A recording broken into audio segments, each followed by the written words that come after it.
All right, I think we're good. Audio looks good. Stuff looks on. Have the right desktop open. Okay.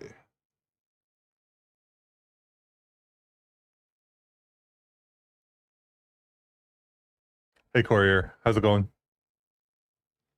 How is your, I don't know if it's morning by you, but how is your indeterminate day going? Let's see, where did I have my to-do? I just restarted my computer, so I need to open at least this because the way that I am currently remembering what I work on is I store all of the URLs for my code editors and stuff. I've started closing things, storing the paths, and then reopening things. So I want this open, but we're not gonna currently work on it.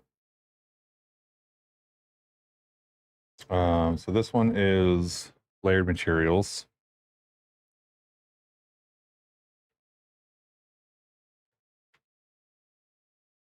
Cargo run. I think I have I have an example in a specific package.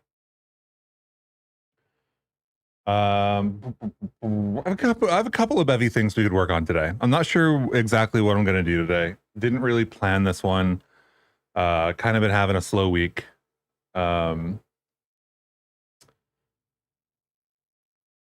But we do have a number of demos that we are working on. I have some workshops that I'm scripting that we're probably not going to work on stream.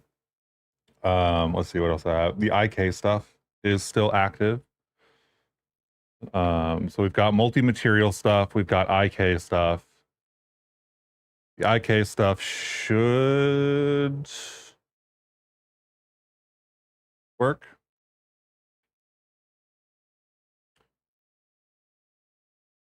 There we go.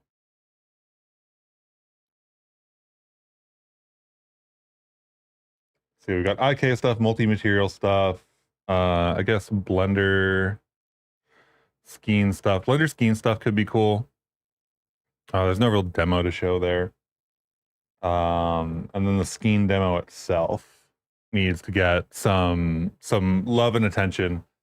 Because I've been kind of like, the reason I've been doing the IK stuff and the multi-material stuff and the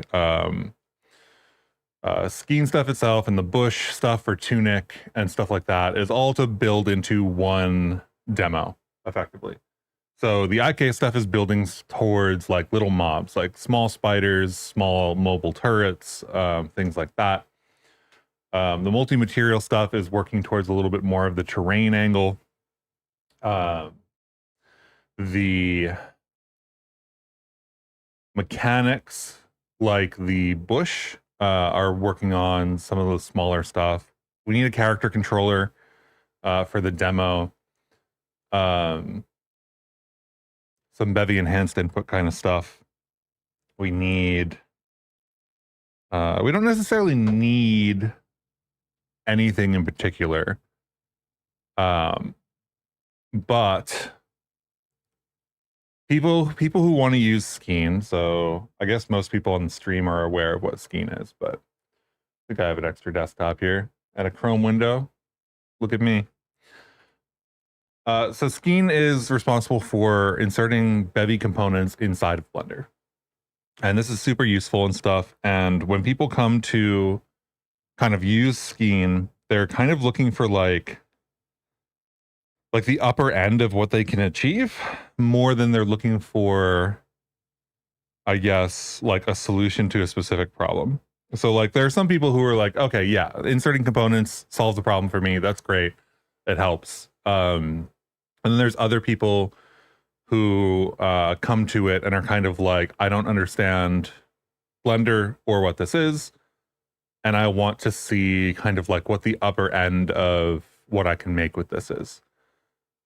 So that's what the demo is supposed to achieve. Because if you understand Blender already, and you understand, let's see if I open this. Perfect. Let's just move these to a different desktop. So if you understand Blender already, and you understand, man, this thing is just pop-up central these days, VS Code. Then you can look at GLTF files. If you understand what GLTF files are, you understand how they get exported, you understand Blender and how it works or anything like that, then you can look at this and go, oh yeah, there's component data in the extras. And kind of just like understand that. And if you run the examples here, this has a replace material component that is being inserted via a component hook or something like that.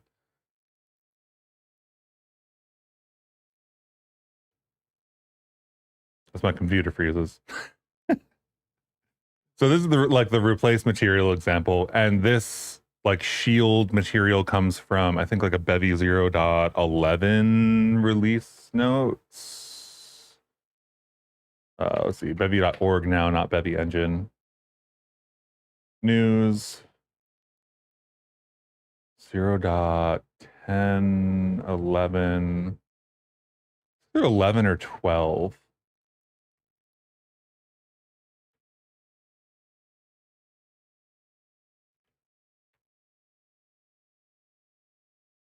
12 maybe? Maybe it was earlier than that. Maybe it was like 8.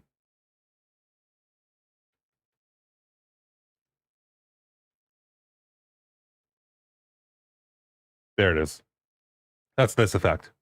So when the depth and normal prepasses got implemented originally, I think this is Griffin's repo, is what this is. And they did a little like shield bubble kind of thing, but this is like a Bevy material extension with depth and normal prepass access and stuff like that. So we're using that alongside geometry that we built in Blender. This is a Blender level exported to GLTF. The material gets replaced when the thing gets spawned. I realize my face is kind of in the way a little bit. Should probably not put things in the bottom right of my stream. So like if you understand what Blender is and how it works and everything, then this makes sense, right? But not if it doesn't. There's also a components on bone example.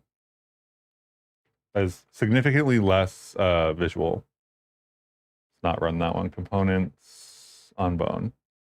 I think this is just like a two bone chain, if I remember correctly. 1 bone chain. 1 bone chain. Significant difference here is that it's just doing a rotation, but it's doing a rotation on the bone, not on the mesh. Because in Bevy, if you do a rotation on an entity that has a mesh on it, that entity is like centered at the center of the mesh typically, unless you mess with the mesh, which you can totally do. So this is showing off like there is a bone here, and it is controlling the rotation. Hey, Sorf, how's it going? You were wondering, how much time would it take to rewrite Blender in Rust? Oh, I don't know, like a decade? More? How long has Blender been around? Blender first release.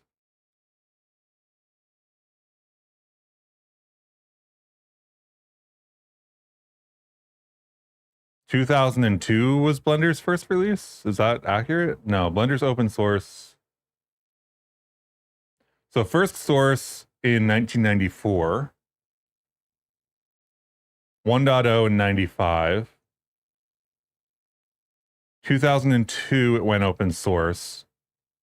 So even if we say that it's like since 2002, right?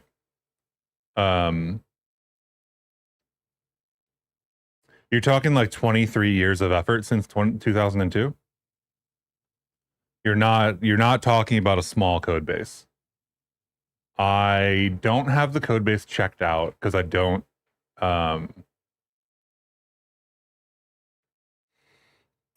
write enough Blender style C to contribute. But the repo is massive. And it's not really just like the technology. I know you just asked about what would it take to rewrite it. It's not about rewriting it in a different technology. Blender is a project that, yes, is a large technical project and could be rewritten in another language or something like that. But the important part of Blender is the 2 to 3 decades worth of industry adoption that has happened over that time period, right? It's really hard to replace like the inertia of people in industry who choose tools to use. So if you wanted to build something that people actually used, you would have to build like a version of Blender that was for a specific use case and expand from that, which obviously would also extend the timeline a bit. Like Word or Excel, right? Like, yeah, there's a ton of text editors or something, right? Or like if you're going to quote unquote rebuild Excel, the issue isn't that you can't rebuild Excel. Excel is a pretty well-known like application, right? But Excel has like multiple decades worth of work put into it, multiple decades worth of people learning and relying on it. It is in every school, right? If you're going to build a CSV, you're going to use Excel for the most part. Like there's a lot that goes into a thing that is not just rebuild the project in some other language. And I think even rebuilding it in another language would take decades. Like Bevy, the project is 4 or 5 years old. What's our most recent birthday post is 5, right? Bevy's 5th year.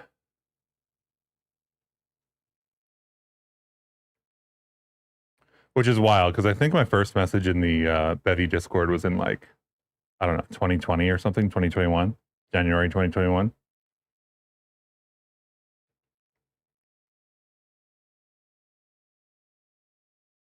But like Godot's the youngest of the 3 like quote unquote major game engines. Hey Lon, how's it going?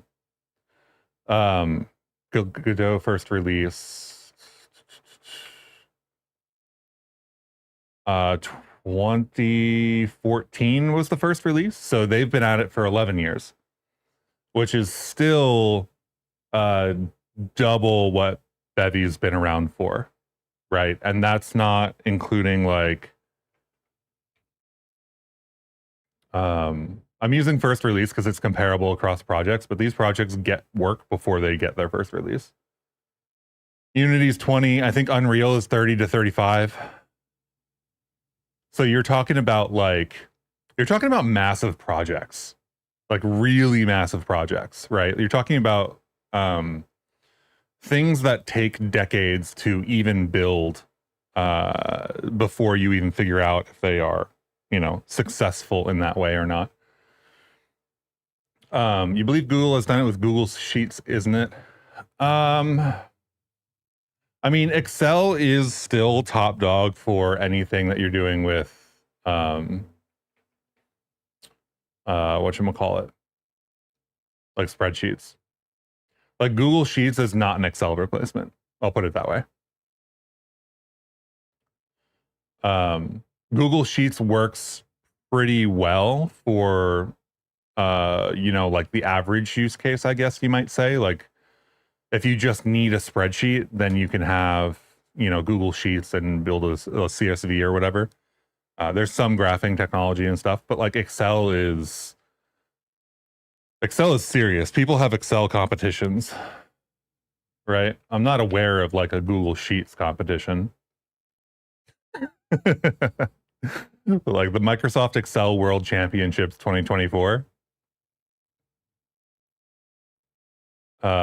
This is a whole thing. And I would caution, like, the Sheets versus Excel example is pretty interesting, actually, from the perspective of like somebody who has done that kind of full rewrite or whatever.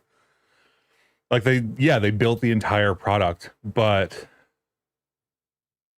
they're not replacing Excel, right? To some extent, they're replacing it for some use cases, but they are not like, Excel is still top dog if you're doing spreadsheets, right? Like a really serious Excel user is not going to be able to use Google Sheets for the same stuff.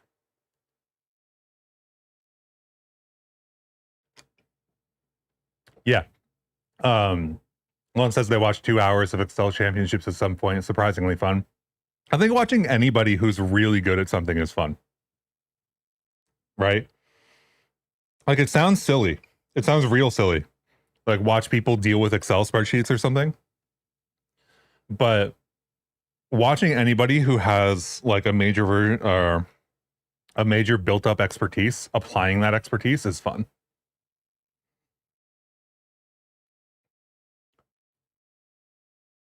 You're onto something there. Yeah, I think so too.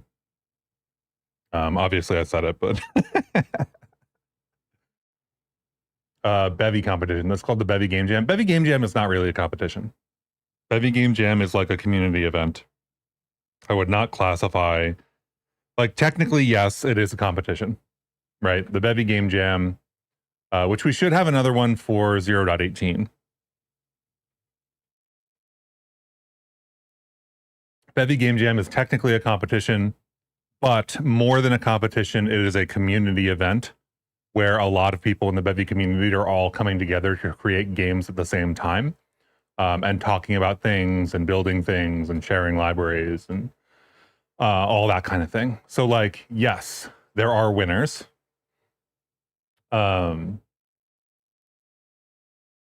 Like, A Fistful of Boomerangs was a pretty cool entry.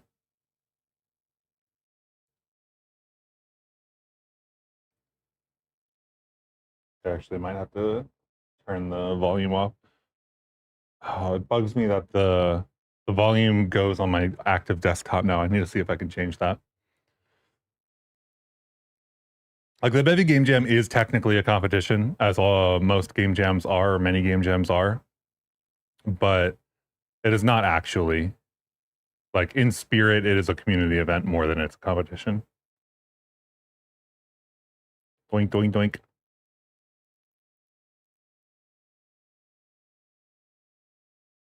Doink, doink, doink. Doink, doink, doink. This was a fun game. I would have liked to see this turn into something a little bit more. I don't think they continue this.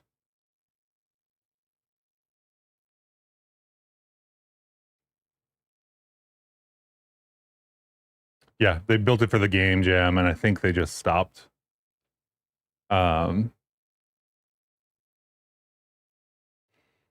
But I think that could have actually become a game. Like, they could have built that out, shipped that on Steam, and that would have been cool.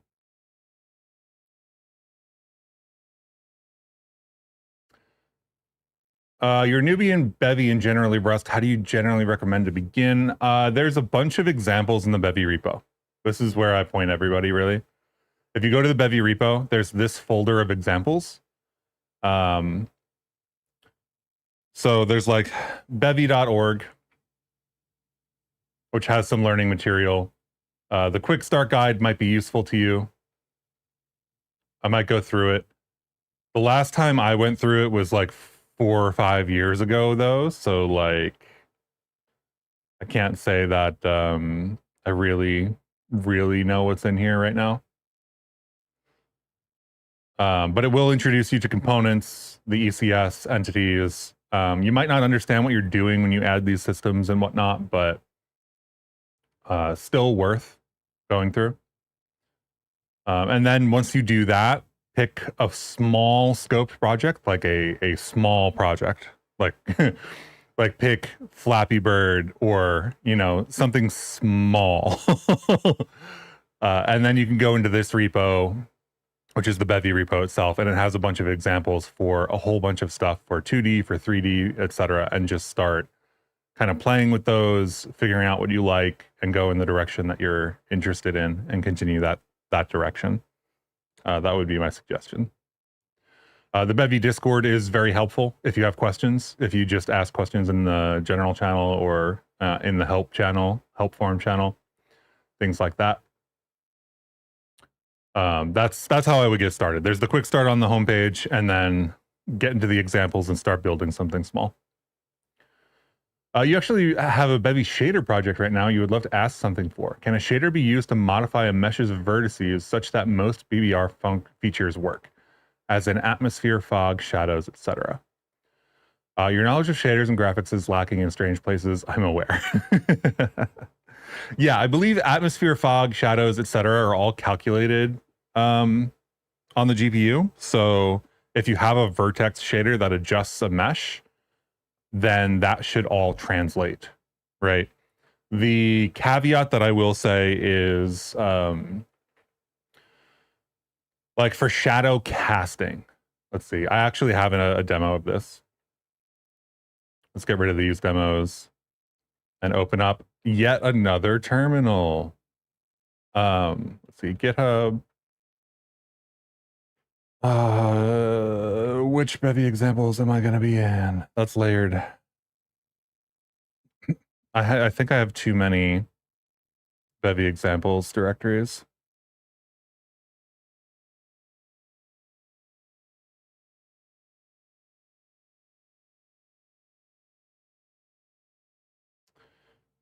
Active 0.17 Bevy examples. Cargo run example. Dissolve, bin dissolve. I go back and forth on whether these should be like actual examples or not. Actually, that's going to mean a compile. So let's go to the repo for a second.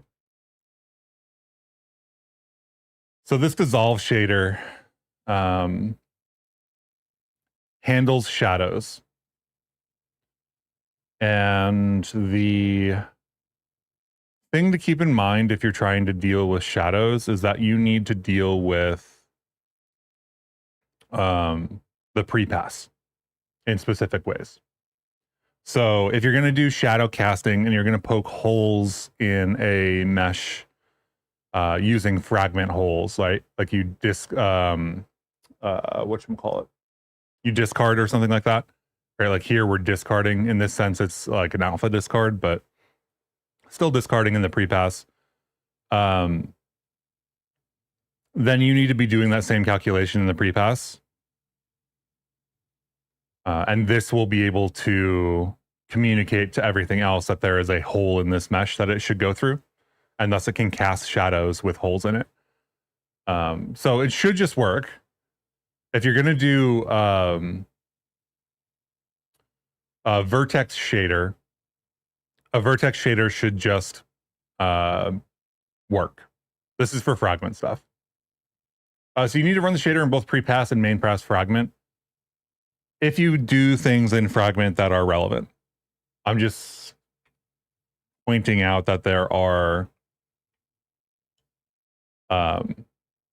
just replacing the fragment shader is not enough if you're doing something like discarding fragments, poking holes in things, if you are intending to integrate with the other effects and whatnot. There are also pre-pass vertex and pre-pass fragment. So depending on what you do in your vertex shader, you might want to also override the pre-pass vertex shader.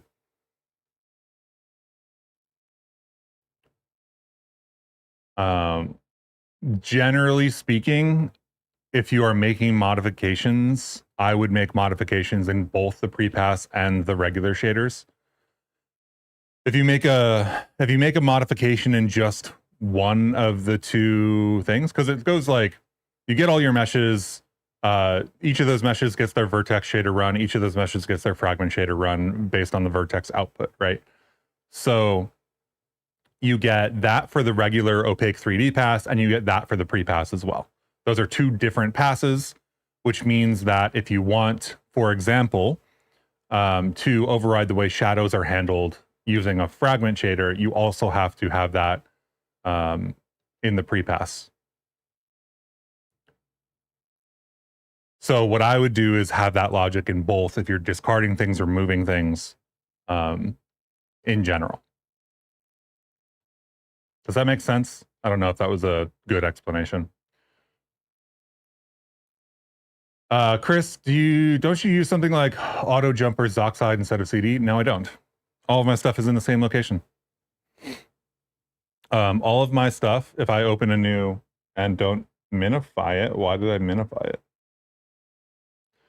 All my stuff is in the same location. So if I'm in the root of my computer, I'm going to go into GitHub, and then it's going to be all of the organizations that I have checked out for all of their repos. And then if I go into like Rust Adventure, it's going to be all the repos that are checked out for the Rust Adventure stuff. So if I'm thinking of a repo, if I'm thinking of like Bevy, right? Then I'm just going GitHub, Bevy engine Bevy. And I already have that.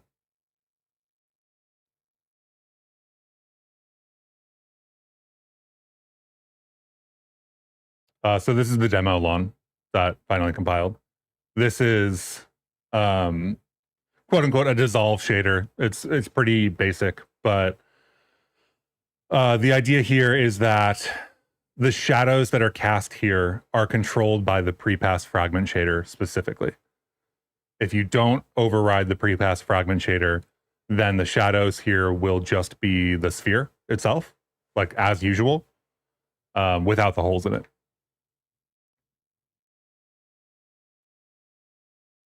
Good to know. I think that's enough for me to mess around with myself. Just knowing I need to care about prepass. Yes, care about prepass in general. If you're doing things that you want to integrate, for things like lighting, it's also, I don't know. There's a couple of like weird, well, not weird. There's a couple of things that are interesting to know that aren't necessarily relevant to the question you asked.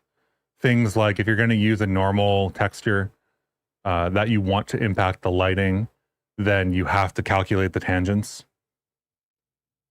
Let's see. I have that over here, actually.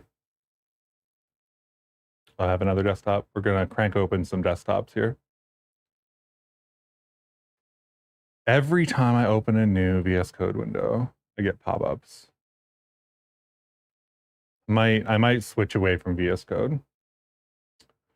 What was I doing? I was doing the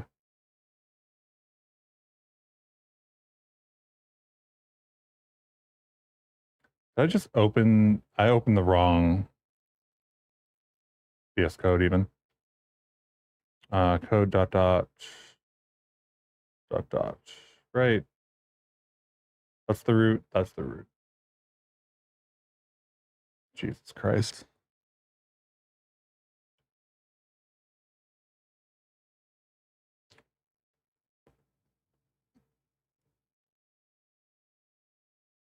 What was the point of opening layered materials?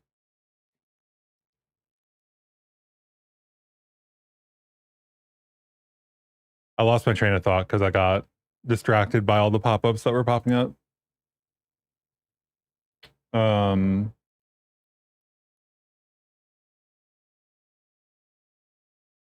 Was I going to talk about lighting? I think I was going to talk about lighting. So let's see. The extension is probably relevant. So this is the, I have my syntax highlighting turned off and stuff because WGSL Analyzer wanted to keep formatting stuff. So I just turned it off, which I think you asked about recently in one of the Bevy channels. And I was just like, nope, sorry. So this is how I write shaders at the moment. Sorry to inform you about that. But the point here being that, where is it? There's a couple of functions here, like main post pass lighting process. And there's a couple of shader def, if def statements. So if we are in the pre-pass pipeline, whatever, do certain things, otherwise do other things. And the lighting and stuff like that gets applied in these passes.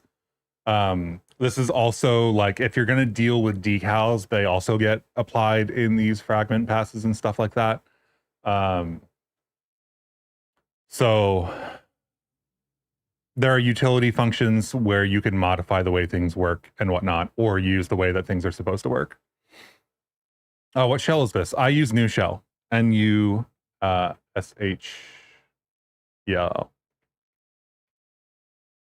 I really like New Shell. Hey Chris, you're a Houdini artist who's currently learning Rust. You just finished the quick start section of Bevy. Is there a good resource to learn Bevy by making a game?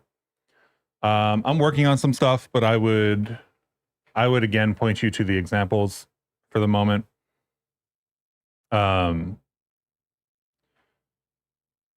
Hopefully I'll have stuff up next week and I'll have a different answer, but see,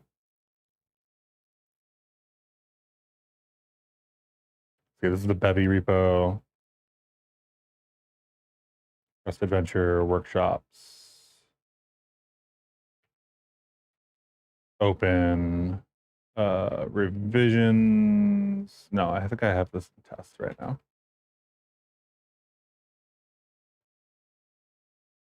I have a bunch of Bevy workshops and stuff, but they aren't, how would I frame this? I'm converting them over to typists and stuff at the moment, and then I'm going to deploy them, and then I'll suggest them to people. But I do have a bunch of that kind of content, and I will be releasing it hopefully pretty soon. So you got commissioned by an artist friend who wants to do a live rendered artwork based on a height map and hill shading. So far, it's pretty easy to convert a height map into a normal map, and that's 90% of the way there. Yeah, height map into normal map. You can also use the height map to do the vertex offsets. I assume that's why you were asking.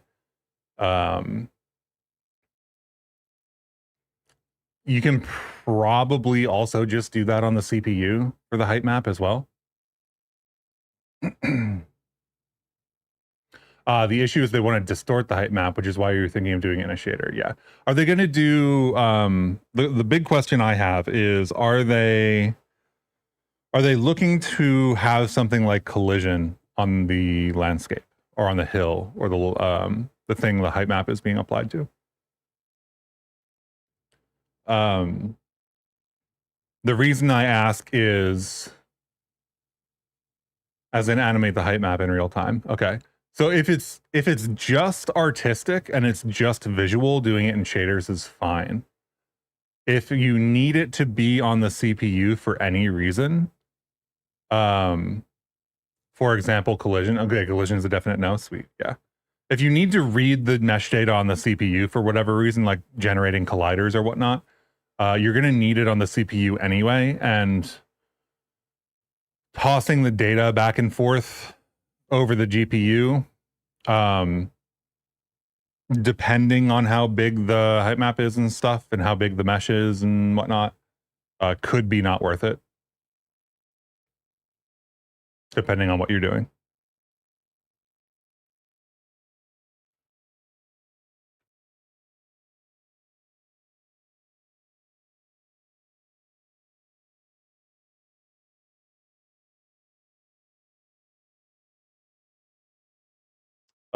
Cool. So I guess we're in the layered materials stuff right now. I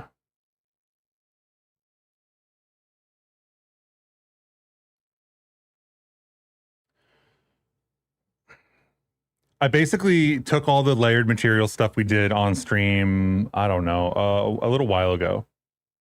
And I did like the official crate fork of Bevy render with the standard material. So this is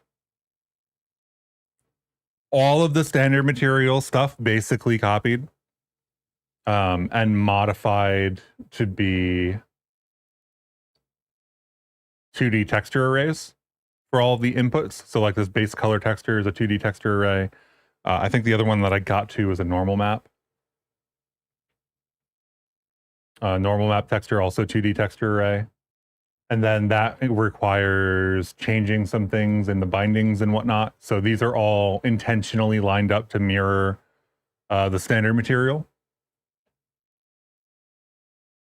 Which looks like a lot, but is not actually that intense.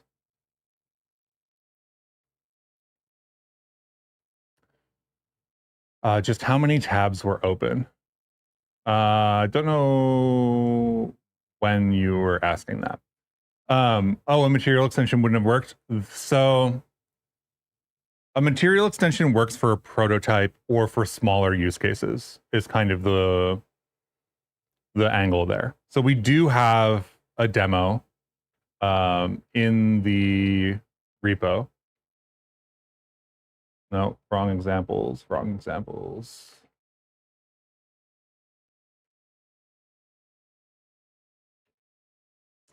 We do have a demo in the repo. Hukasu actually made a PR to try to simplify it. The KTX textures demo that we were working on stream a while back with the kind of like pseudo height lerp happening here. This is a material extension.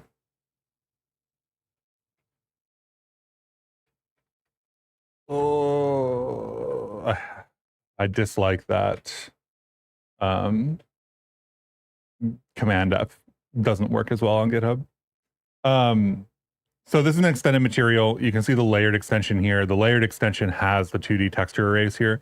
The problem with doing it like this is the standard material has so many texture bindings that you don't actually get a lot of extra ones. The standard material for Bevy has a texture binding for like almost every field.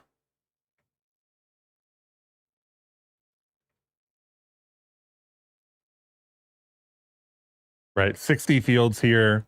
Anytime it says texture, that's a texture binding. So 1, 2, 3, 4, 5, 6, 7, 8, 9, 10, 11, 12, 13, 14.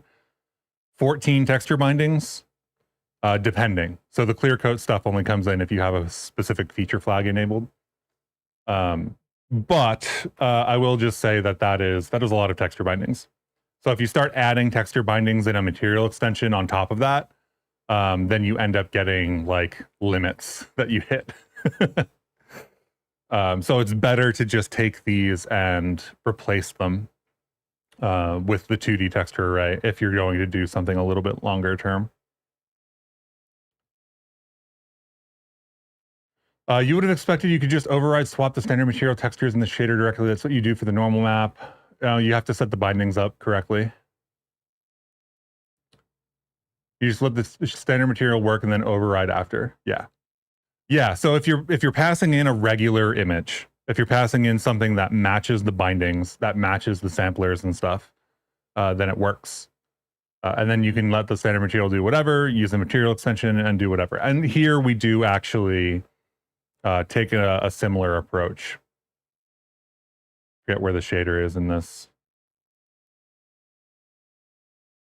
Here's layer.wgsl. So you can see that we've set up the bindings for this material extension. We've passed in our extra textures and stuff.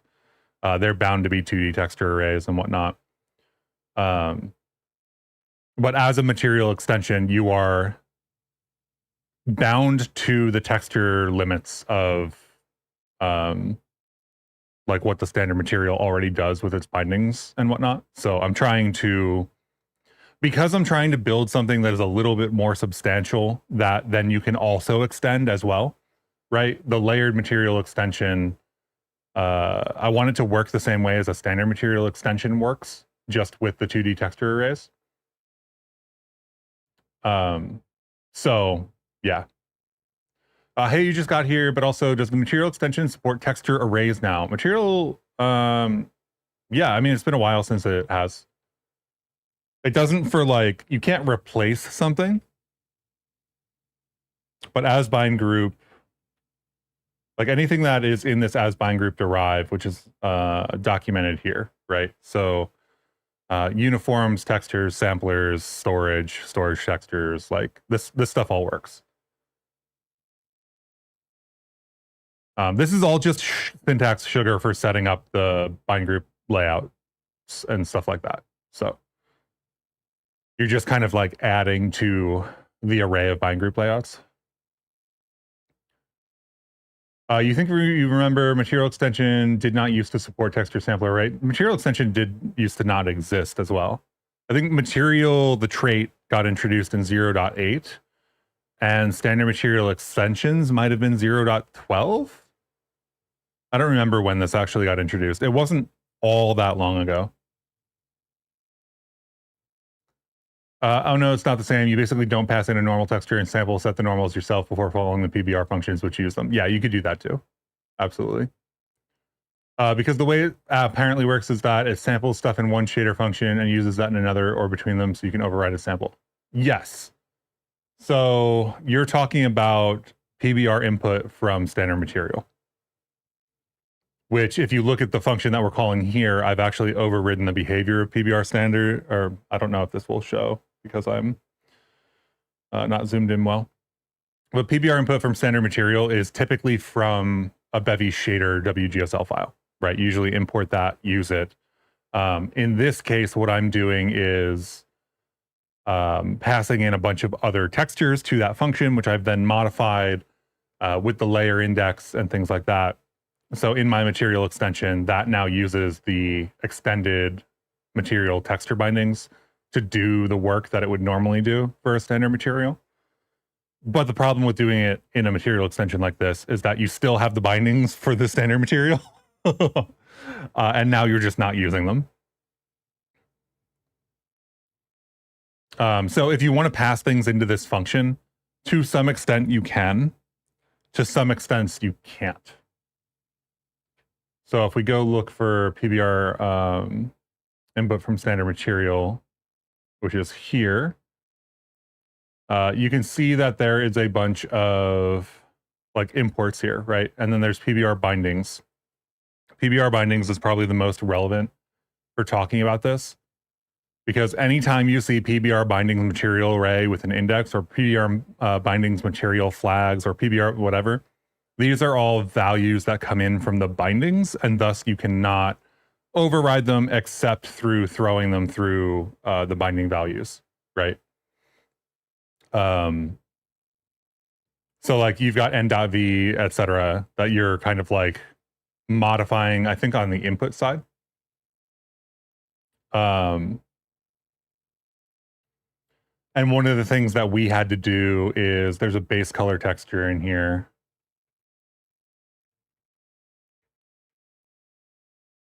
If I can spell texture, then we would be able to find it. It's already on screen. One of the things you can't override is this bit. This bit gets set automatically based on whether you passed in a texture to the base color texture field on the standard material struct or not. That happens. I don't remember if it happens in the specialized function for the standard material or not. I think it does, if I remember correctly. But basically, whether that field gets set and whether you have a texture handle there or not, sets this flag or not.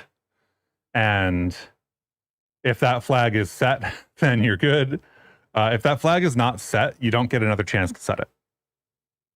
You would have to like reach from the material extension into the standard material and modify the data.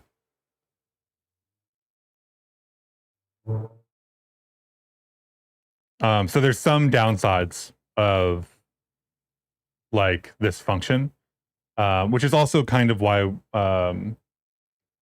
one of the reasons that I wanted to break it out, because since we have to change the bindings for the standard material to build this layered material, right, to get the 2D texture arrays to come in, if we fork it, then this code looks the same, right? Because when we set that field on the layered material, this flag gets set because that field is filled out. It's a sum instead of a none, and thus this check works.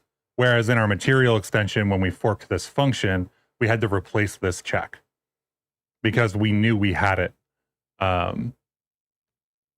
So one of the things that is kind of nice, right? Because it's actually to the PBR fragment function, fewer changes. Because really, if you're using 2D texture arrays, the only real change is that in between, I think, the UVs and the bias, you have to stick the array index. So that is one very consistent change across a number of places rather than more like logic changes. You see your point. Even with unused texture bindings, use up one of the available options. Yes, That is definitely one of the issues. And if you're working on WASM or something, those limits get constricted, right? Not so fun fact. Did you know that if you have a material extension with a handle image and you set that to a placeholder empty handle, Bevy will try to reload the shader each frame? I did not know that.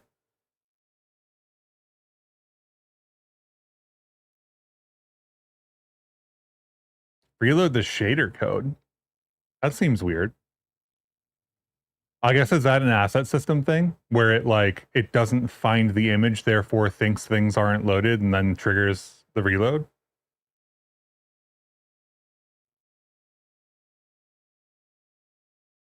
And thus, because you need a dependency on not just that image, but also the shader, that those things all get triggered? It's definitely weird. That sounds like a bug, but I can work my brain through that through what I know of the asset system currently. Here's another newbie question. How long did it take for you to get familiarized with the modeling rendering related terminology? It depends on which segment of terminology you mean, I guess. Or like how familiar. I would probably say that for me to be comfortable just rattling off random things like I am on stream right now, it probably took me a couple years.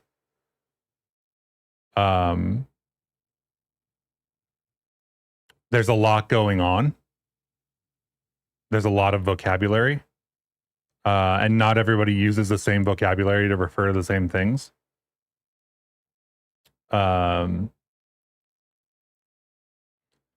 But I would say it's a few years, like starting from scratch, I guess. Like,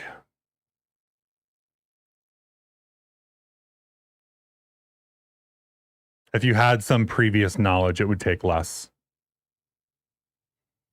But you have to go through the whole process of, like even just index buffers and vertex buffers. Like, what are they and why do they matter? And what, what do they mean for a mesh, right? And Bevy has a pretty high level API these days for materials, but it didn't always used to. Oh, this is just a GIF of a bunch of requests. I wonder if that's a web only thing.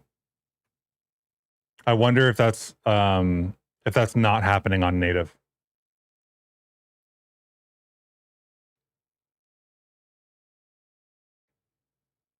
That's really unfortunate, though.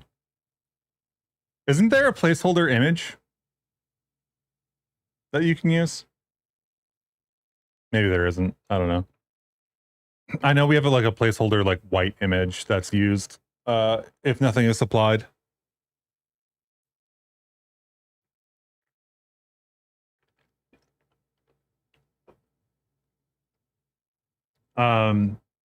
So yeah, I think the hardest thing with graphics is that the learning material, I don't want to say it sucks, but graphics and shader languages are somewhat behind normal CPU languages.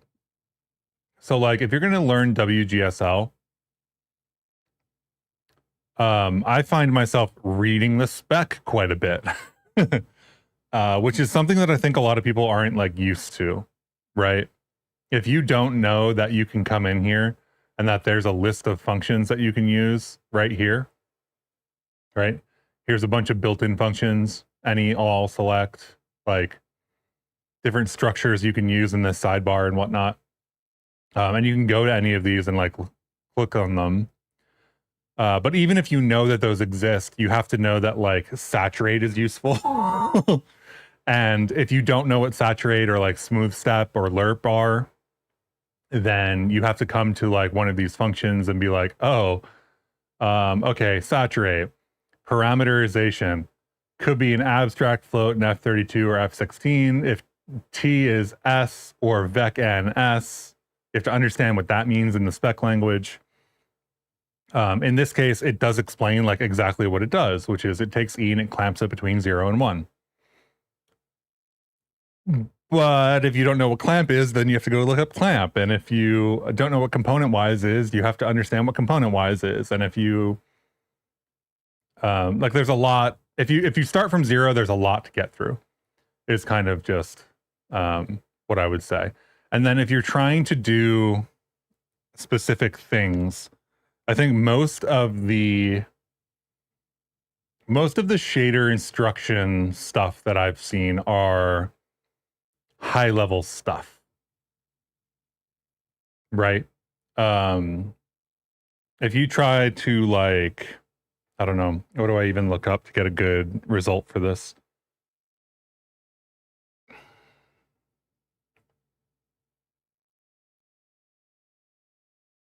Let's look up a water shader. So I looked up water shader, right? And I happen to know that Ben Cloward has a great channel full of a bunch of cool, useful information. But you might not know that, having done this the first time. And this is also like my personalized result set too, right? So what you're going to find here is a bunch of assets that you can buy for like Unity or something like that, which aren't going to help you. You're going to find a bunch of videos for which you will end up having to watch. I would say like probably 4 or 5 of these. A lot of them are not aimed at you, etc. Math for Game Devs is very good. I will always recommend Freya's stuff. Game Devs Freya. Math for Game Devs by Freya is it's like a 3-part series. It's pretty good.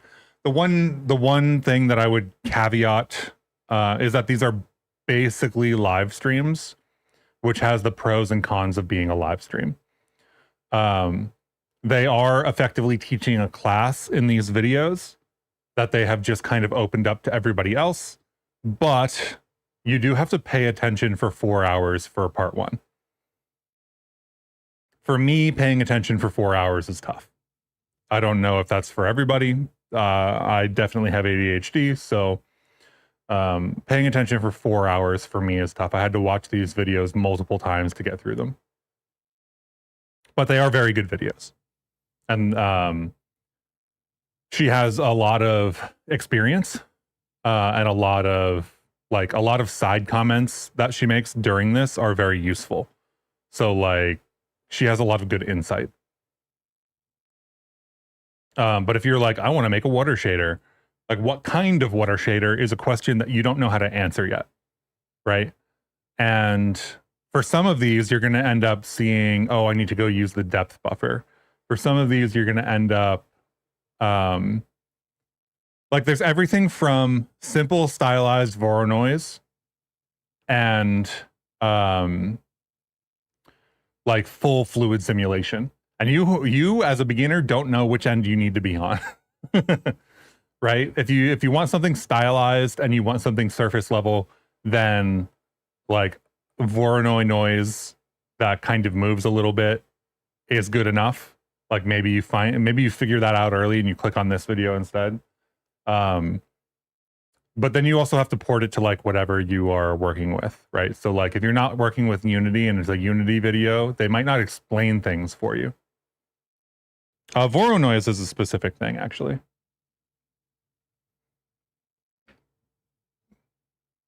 Voronoi is not Voronoi noise and not other kinds of noise. It is kind of this combination of Voronoi and noise. I actually have a demo of this. Is this in this repo? I think it's in this repo. Yes.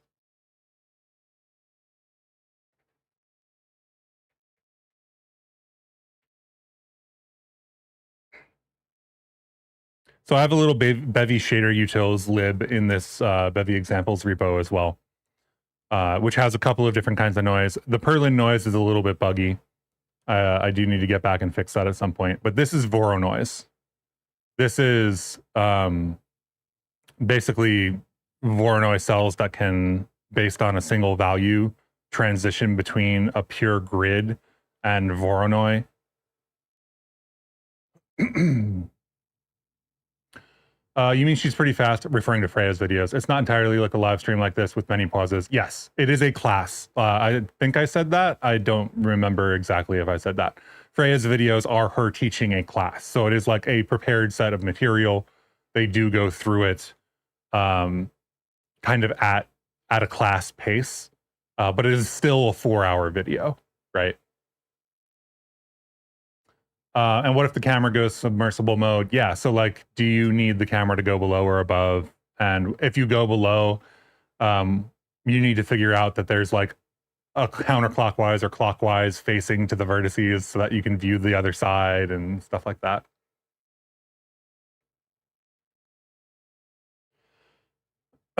You also like Acerola for less lesson style, which still teaches a surprising amount of basics and terminology. Yeah, so the one thing that I do when it comes to learning new things is the first thing I do is try to gather the vocabulary. So I watch things to gather the vocabulary more than I watch them to learn any specific thing. For example, if I was going to go learn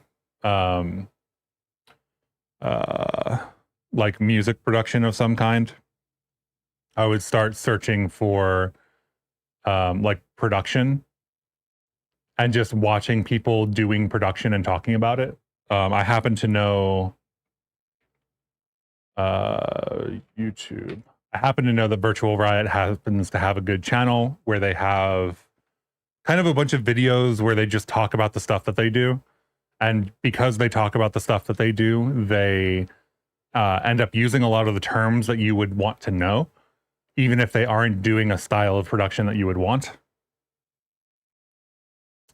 So that's the whole thing, right? That's the... Oh, I actually have a video on Voronoi noise. That's really funny. I think that's the example from the video.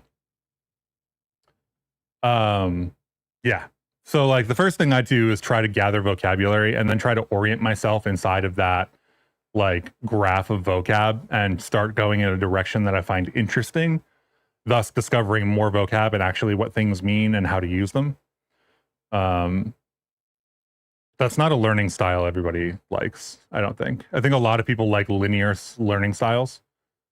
That's one of the things that so I do the Rust Adventure stuff, right? And this is like a bunch of workshops and things, and there's Bevy stuff on here and whatnot. But one of the things that I learned about the way that a lot of people want to learn things is that a lot of people really want the linear path. So the way that I do things where I get a bunch of vocabulary and then I start watching a bunch of different videos and I start sourcing things and then diving into a specific topic and trying to dig deeper into specific things and then looking things up when like I find something specifically interesting. That is not a process that a lot of people, I guess, are looking for. So when I did Rust Adventure for the first time, I was like, cool, it'll be like a bunch of like a graph of content or like a bunch of pipelines that you can do or something like that. And I think I got a significant amount of feedback that was basically, which one do I start with and how do I go through these? To summarize that into like a TLDR. So the next generation of Rust Adventure, which I'm working on right now, is a linear path through the language, then through Bevy stuff, through et cetera, et cetera. Which is, that kind of material is hard to find in general. Acerola does explain a bunch of stuff, but it's more in an overview style of like, this is the general idea without going into details. It's always for one of his projects though, so it's good edutainment. Yeah, it's edutainment for sure. I think that based off an Acerola video, I wouldn't be able to walk away and actually implement something.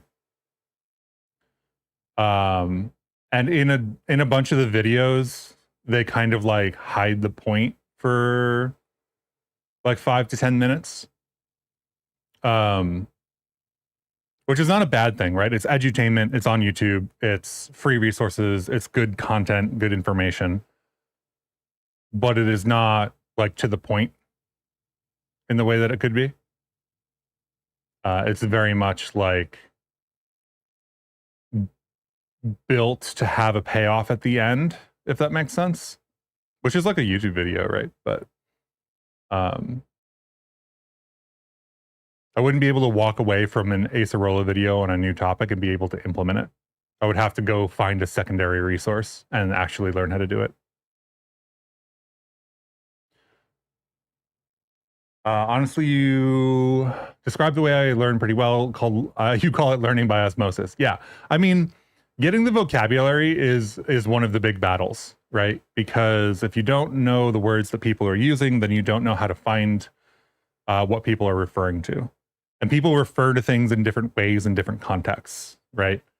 So if you want to be able to search for something, you want to be able to call it by the name that everybody in that context is going to call it, right? If you are searching for graphics stuff and you're searching for like how to resize an image, right?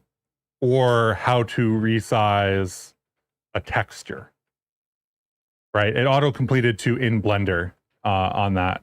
But like, you get very different results if you search for image versus texture. So having the vocabulary is super useful, even if you don't know exactly what a texture is specifically.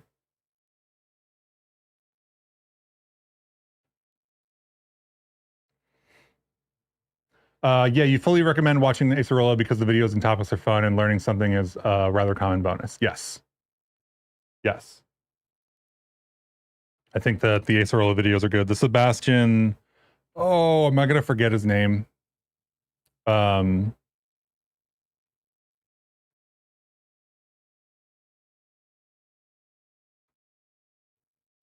Sebastian Leg. I don't actually know how to pronounce their last name. The Coding Adventures person is pretty good. Yeah, Leg. They do a bunch of like, this is still like their learning journey on how to doing something, right? How to do something, which is not necessarily an educational resource in the sense that you can walk away and implement it yourself, but it's useful to know how somebody else went through a process, right? Sometimes on our live streams here, we do a like, I'm going to go learn something. And it's significantly more meandering than one of their videos because their videos are like produced, right? They're cut down. But it's the same idea. Like, how am I figuring out what to do for the next step? What do I choose to do for the next step? When I don't know what to do next, how do we get to that point? Where do I go for the docs? You know, which algorithms do I think could be useful and how do I pick which one to go for next? Did it work? Do I choose a different one? Like all of those things are Sebastian Lag. Need to figure out how to pronounce their last name. Are in Sebastian videos as well, which is very cool. And they do a lot of like rendering computation style stuff. Let's see, Tunic. They do a spider or do I do a...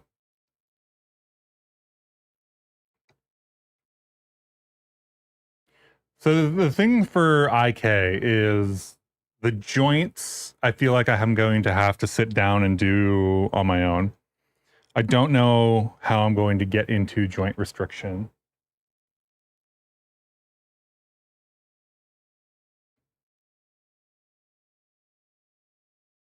There's model constraints and stuff. They talk about rotors in the actual paper.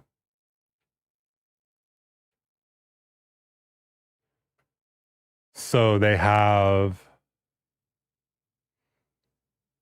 this concept of a rotor, which has 4 quadrants and like a quaternion. They do something a little bit more complicated intentionally, rather than just like a circle or like a, what do you call that? Cone. Rather than a cone, they use something that's a little bit more um, generic and a little bit more complicated. Um,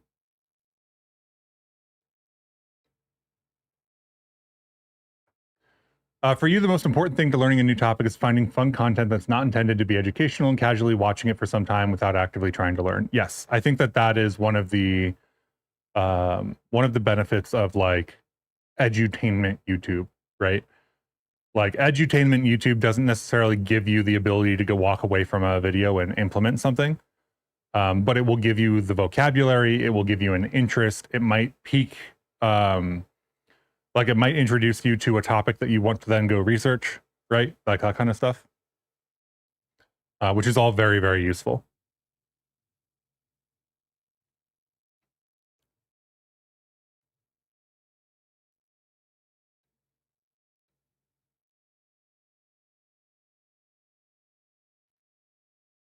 So there's a couple of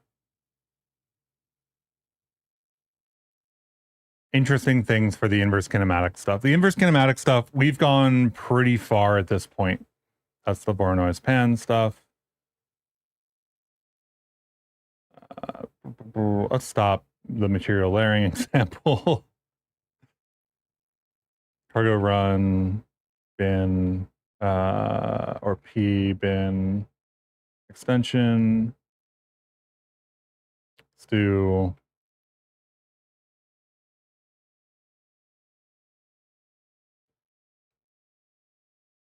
fabric, multi-long 3D, multiple end effectors. So that's this demo. This demo is working. We've gone pretty far in terms of like the fabric implementation itself.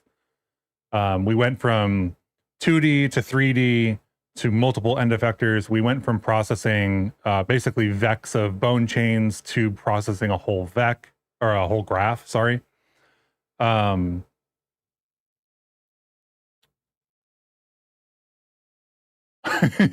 worries. You're still talking about learning things. Then later you have a bunch of loose puzzle pieces knocking around in that slot once you do look up concrete details. Yes. Yes. I think that gaining the vocabulary is super useful because then when you actually go to read a resource, you start recognizing things and figuring out what's important to look up and what's important to kind of understand. And then you can actually go try to implement it yourself. Hypnotic result achieved. Nice. For the IK stuff. So anyway, the IK stuff is going well, I would say. There are no constraints, no joint restrictions on the joints is the way that I would frame it. We haven't implemented any constraints other than the fact that the algorithm dictates that the root is always in the same place and the endpoints are trying to get to those targets.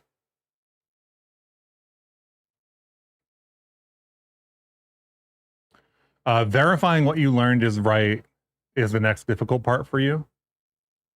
I think that you really only get that from experience, right? But that is like a forever thing.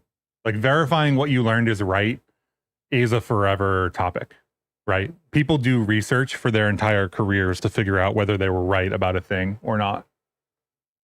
That is like, and once you start talking about, for example, games, right? Games have a very low bar for what is quote unquote right. If you want to implement something and it works and it fits in your frame budget and your frame budget is, 60 FPS instead of 240, then you get more time to do the things that you need to do per frame. That's just how it is. If you try to work with a 240 FPS frame budget, you get less time and thus have to have a faster algorithm or choose different things.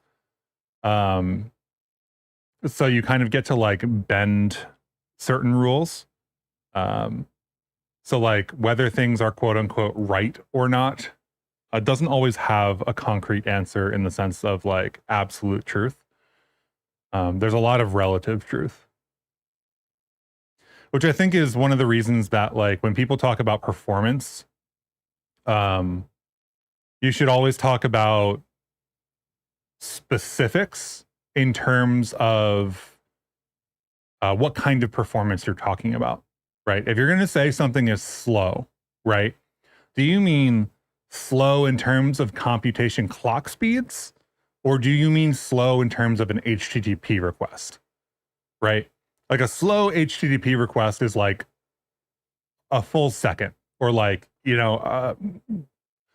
500 milliseconds, something like that, right? Like a long time. Like slow in terms of user interface is user noticeable perceptive like slowness, right? Which is basically above 200 milliseconds, basically. If you're talking about slow in terms of maybe an FPS game, maybe that drops a little bit, right? If you're talking about slow in terms of a sorting algorithm, that's very different, right? Slow in terms of like an algorithmic implementation of a very basic thing, you could be talking in microseconds, right? So if you're going to say something is slow, you very much have to specify which context it's slow in, because otherwise, all you're saying is like, let me rephrase. If you don't specify the context and you start calling things slow or fast, then what you're effectively doing is saying the fastest option is going to be not doing any of the work, right? So if you are only permanently convinced that being faster is always better, you are going to end up with a program that does nothing. Because that is that's the logical end to that conclusion is if your program does nothing, it is infinitely fast. If your program does things, which should be kind of the starting point for any kind of performance talk, right? Like our program or our thing needs to be able to do X, Y, or Z, right? And we would like that to be fast, but it's fast in the context of doing whatever that is, right?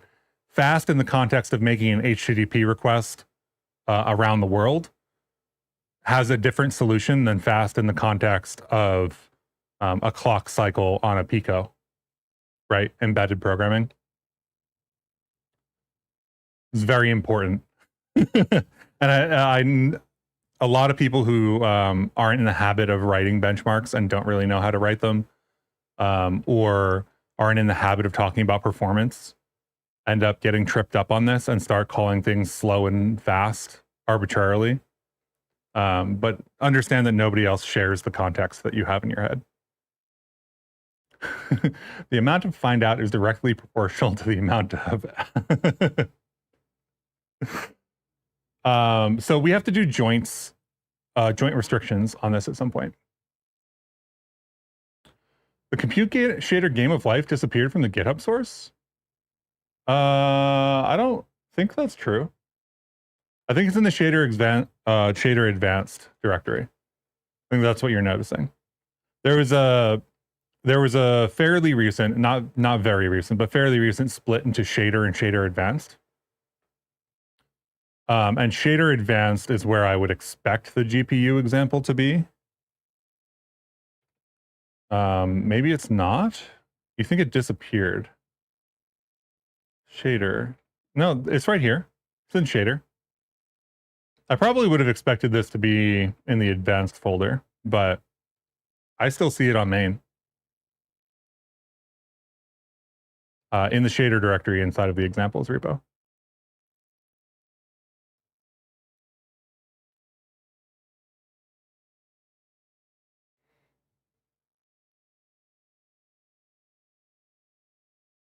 So it definitely hasn't been removed, Xavier. I don't know if you're...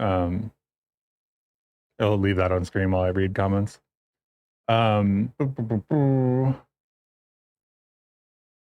To explain more, you basically never think you need to study X topic more because the way you learn is head meets while running into issues and then trying to solve them. Yeah, that's totally valid. I think that when I think I need to study X topic more, it's usually in the context of something I'm trying to do, right? So right now we've been talking a little bit about the IKEA stuff while we've been having this conversation. And one of the things that I need to learn a little bit more about in this context is if we're going to have joint restrictions, I need to have a catalog in my head of what kinds of joint restrictions exist and how to implement them. And generally speaking, the implementation of these feels fairly, I don't want to say simple. Simple is the wrong word. It feels like vector projection, right? If you look at the algorithm that's being done on the right-hand side here, maybe I can make this bigger and also make it not where my face is. So here's the algorithm, right? It moves it wants to move to the target. So P4 goes to target. There's an orientation here for all of these nodes. And that orientation seems to be defined by just where the next node is, which in some sense could be the rotation from the last iteration, right? So this is the transform iteration. But remember, we do this iteratively, so we would have to calculate that, I think, on every iteration if we had a joint restriction, which we probably don't want to do. So really, I think what these are is the vector from one bone to the next. And that actually opens us up to being able to do this in a multi-branch situation.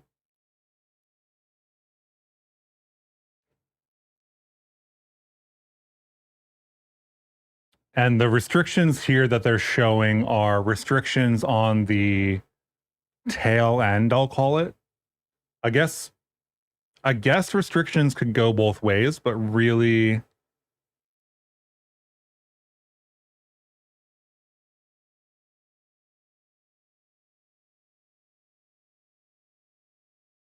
it's basically like bone length, height, cone, trailing off the back of the end of a bone's facing orientation. In this case, you could always rotate it, right? And then if the next joint isn't inside of that cone, so you need to find a way to figure out if that point is within that cone. Then you project it onto the side of the cone. So two things really. We need some kind of way to determine if this joint is inside of that cone, and we need a way to project it onto the side of that cone. And we need that for a whole bunch of things.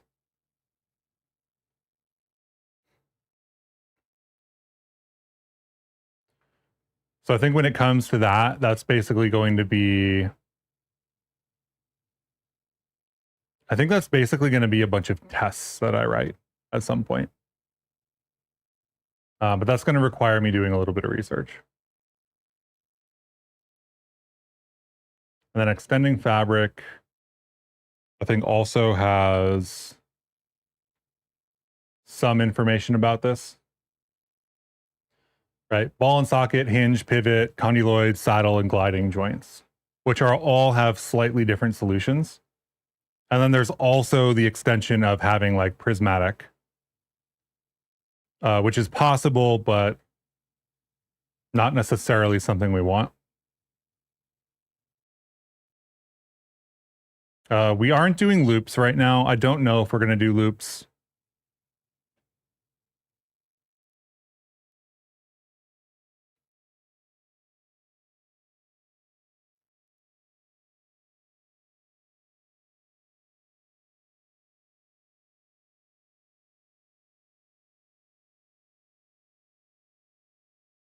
Oh, I just got in. What's he doing? We've been talking a little bit about how to learn stuff lately on the stream.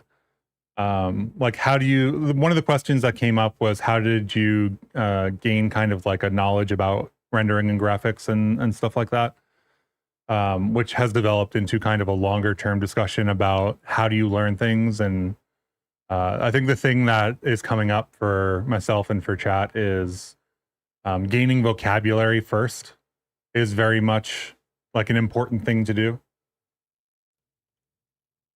For a very new topic that you don't have any interest, or not interest, that you don't have any knowledge in, background.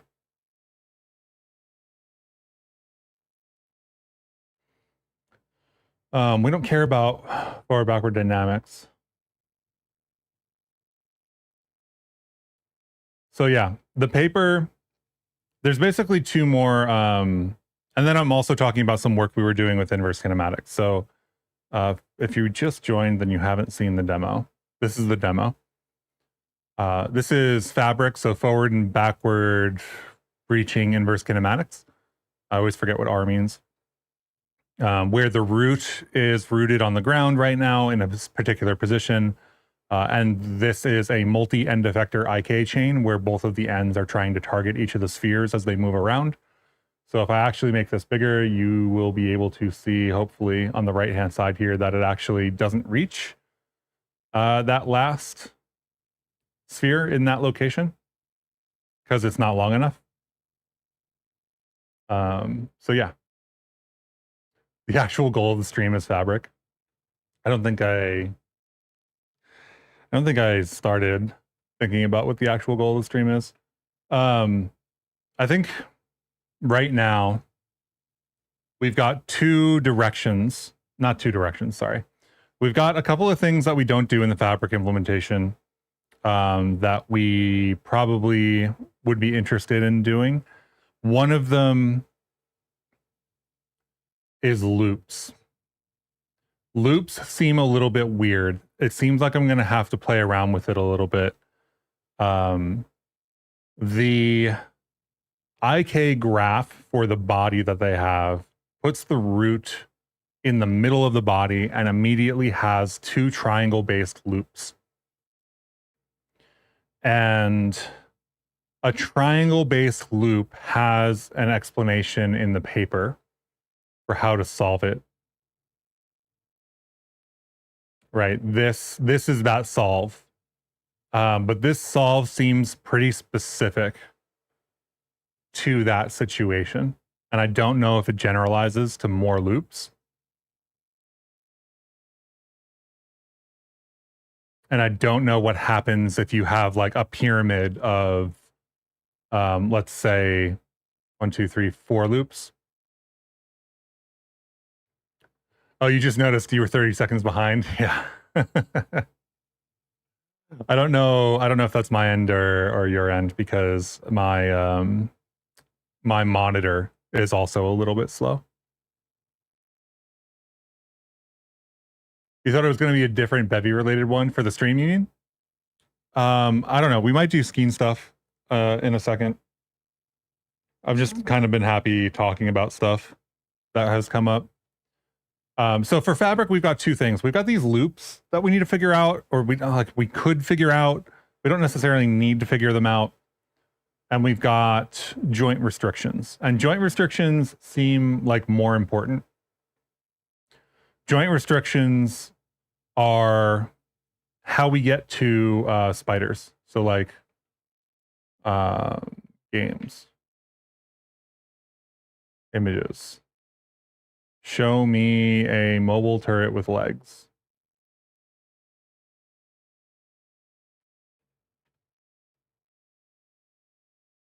This is this is humanoid.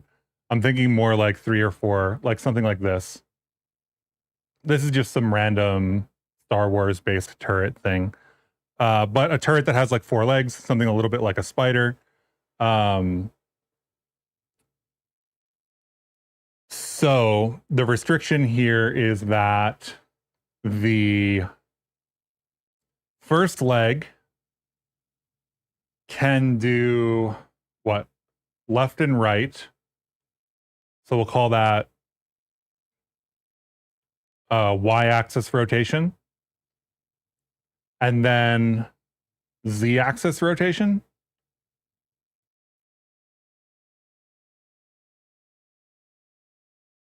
No, z-axis rotation would be like this.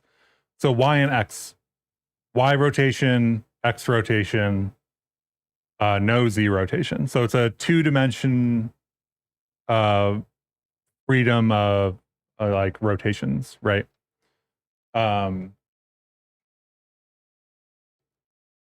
The thing that I see everybody doing for these IK spiders and stuff is basically picking arbitrary targets on the ground for the current entity. And then if that gets outside of a radius, picking a new target, which I think will work.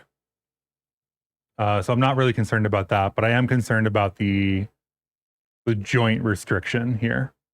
So it's rooted on, if we consider all four of these as separate legs, then they are rooted on the body, which means that that point on the body doesn't move.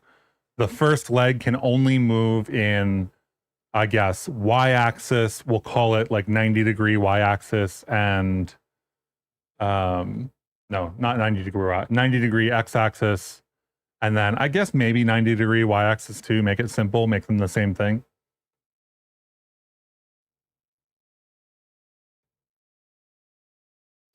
So we end up with like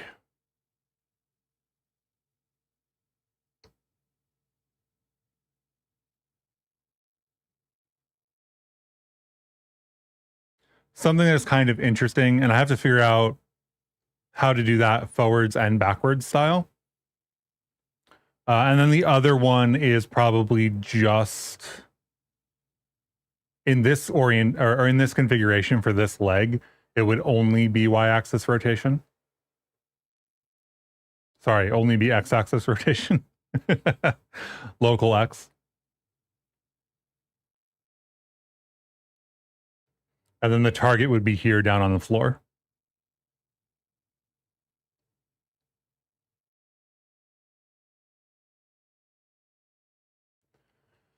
Blender's coordinates are different.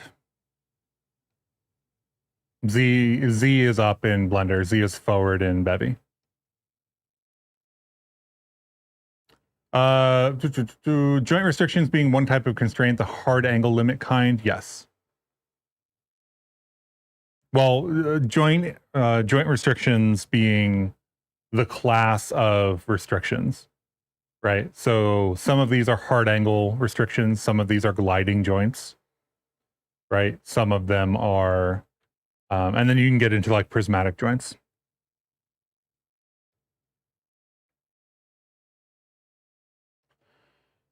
It's now really clear why in real life they just train a reinforcement learning model to make dog or human-like robot moves. That doesn't make any sense. Who does that?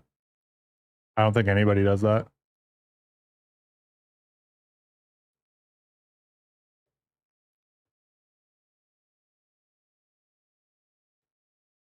I guess there's some research that does transition or like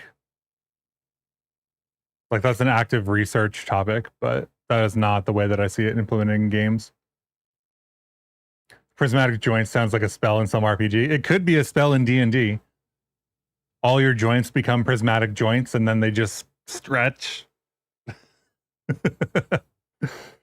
Xavier says in Blender, rotating a bone around y-axis is torsion.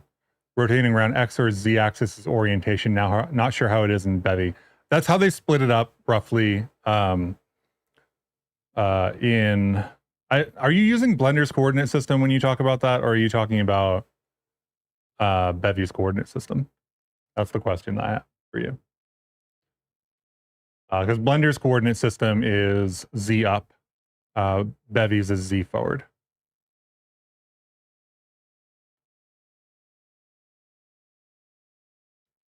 But in the paper, they do talk around splitting. They do talk about splitting this into orientation. Let's actually go into the other paper.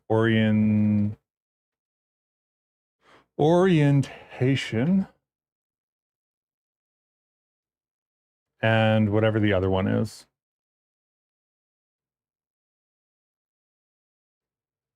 Rotational and orientational limits of the joint.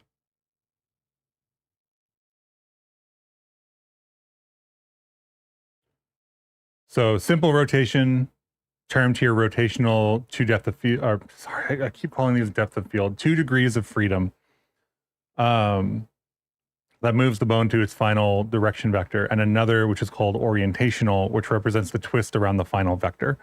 So if we consider Z forward for the bone, then the orientational rotation is that Z rotation. And then the, how was the other term? The rotational orientation is the y-axis.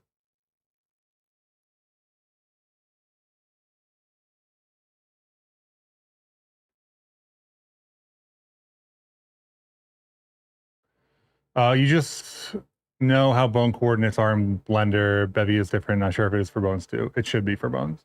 Well, in this case, I'm talking about relative to bone axes, right? So we're treating Z forward in Bevy as the forward of the bone. That is not necessarily what a local forward of the bone is in Blender. The coordinates do change, but that's the whole thing. So if Z is forward, then a rotational around Z is orientational.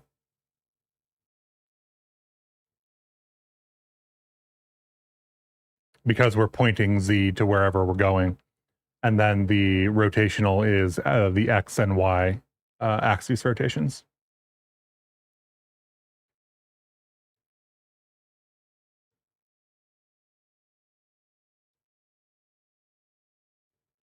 IK is used a lot in robotics. After all, if you know how it works, you don't need AI, and we know how IK and balancing can and should work. Yeah. Yeah. The reason this sounds complicated is because I am learning how IK works, not because it's not because nobody knows how IK works. We're literally reading a paper describing how IK should work, right?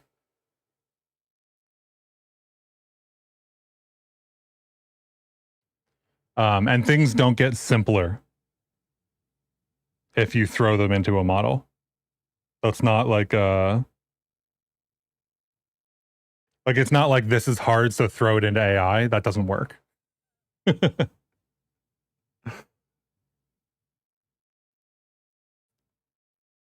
Math is hard. Let's go shopping. The algorithm is actually pretty simple. It's not at the complexity which anyone in the field would give up and use ML by a long shot. Yes, absolutely. This is like, Fabric is like, as far as I can tell, Fabric is one of the simplest IK algorithms compared to the available IK algorithms.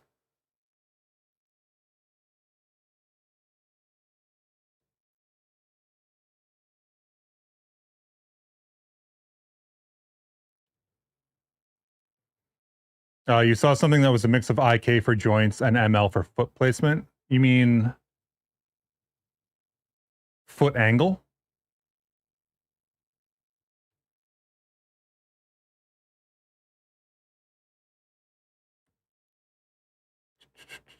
But yeah, IK is a well-studied problem. It is not like a random thing.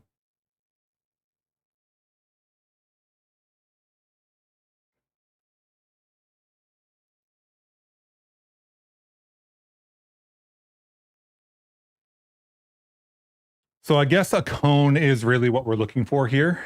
Right? If we've got two 90-degree angles around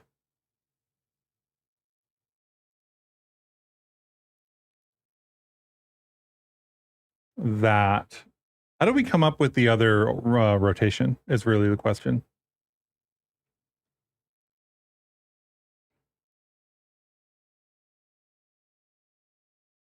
If we do split this up into X and Y and Z,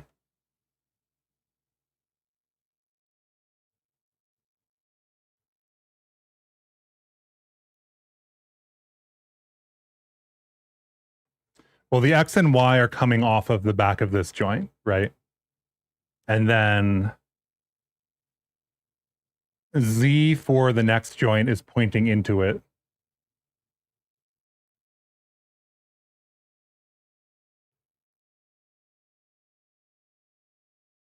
And basically the paper turns this into a 2D problem. So it takes a slice of the cone at the distance, I believe. So along the distance of the cone, in that direction, then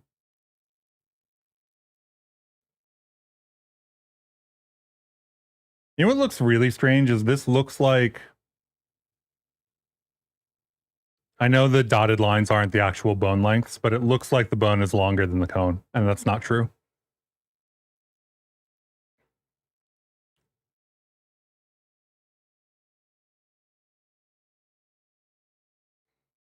You think when they say rotor, they mean a unit vector representing the rotation? Yes, but there's a component to this that is the bone length, right? And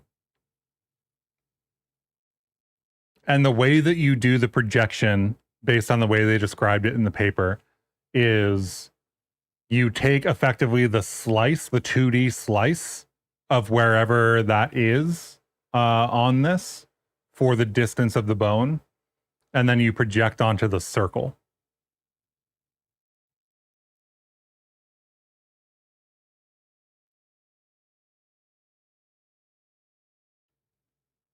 Extracting algorithms from a paper written to explain how algorithms work should not be harder than rediscovering it unless you refuse to try and understand math notation and pseudocode.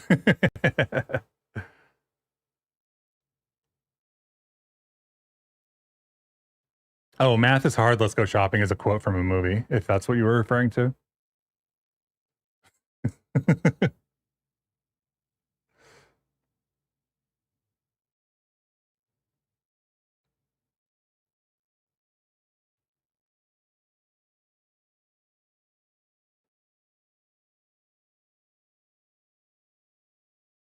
I don't think rediscovering things from scratch is easy in any sense of the word.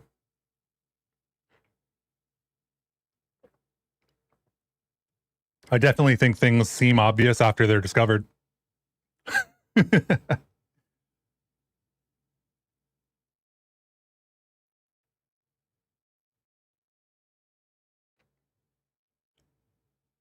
So if we're going to do a cone,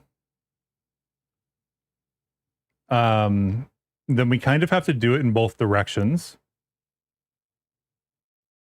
I don't know that I'm going to actually code the cone on stream today. I think I'm just going to think through it and then we're going to chat a little bit. Because this feels like something that I need to sit down and like write a test for. And then I'm going to need to do that for a bunch of different kinds of joints if I want to. I'm just trying to get like an orientation, if you will, to be able to do that work later.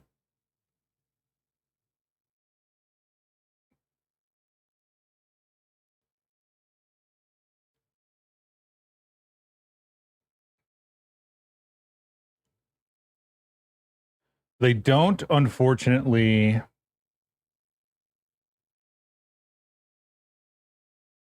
Let's see. Incorporating rotational and orientational constraints within fabric. Initial configuration of the manipulator and the target.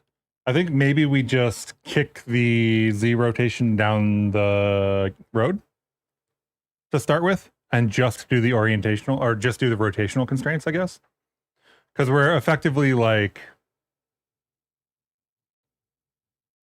kind of dealing with that already.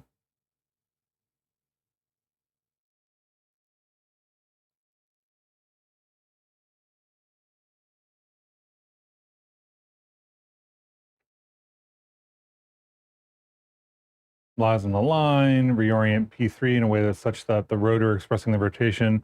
We don't have like a rotor class in Bevy, so we're still working with quaternions.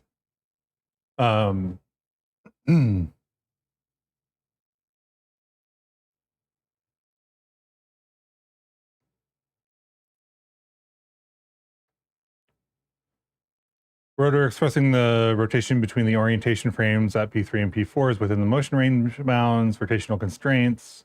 The allowed regions are showed as a shaded composite ellipsoidal shape. So they don't actually mean like a cone here because they actually, earlier in the paper, they described this shape as being defined by the curve in 4 quadrants. So instead of being like a perfect circle cone, they're thinking of something that is a little bit more complicated, where you can define the curve between any quadrant in a slightly different way. So they're speaking a little bit more generically here than I'm thinking about for my first implementation. The joint position is relocated to a new position, which is nearest to the point on the composite ellipsoidal shape. So nearest point on the cone, ensuring the new joint position P2 will be within the allowed rotational range. Move to conserve bone length. So from wherever it is, you move it to that cone. And then from that cone position, you fix the length.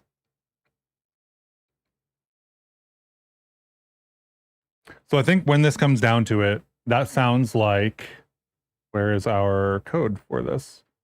Let's get rid of this. Let's open this. We've got all of our implementation here. Ooh. If it's a little bit smaller. Let's go with lib. So this is our graph-based inverse kinematics solver. And at some point here, we do a forward pass and a backward pass. So we construct all the positions here, basically get all the global transforms, constructing that initial set of all the positions. And then we do the end effectors, check to make sure if we should still be iterating. And then we do a depth first post order search across the graph. So this gives us all of the positions that are all of the end effectors before all of the sub bases that have multiple children.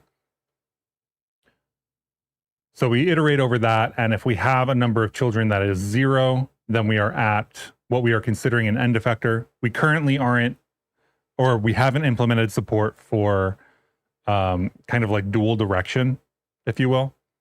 So end effectors that are in the middle of a chain, we don't currently support. So all the end effectors are at the end. If it has 0 children, then it is like one of those end effectors. And if it does have children, then the way that we compute the position is this. This is all of the code to compute the position. We grab the position, and for any number of children, we iterate over the children. We get the angle to that child, bone length in that direction, add that new position to the total points. This is calculating the subnode. So we're going from end effectors through the sub bases that have multiple children and then continuing on to the root. So we have calculated all of the children, or all of the places that the children want the sub base to be, which is for n children, n positions, and then we average it just to find the new position.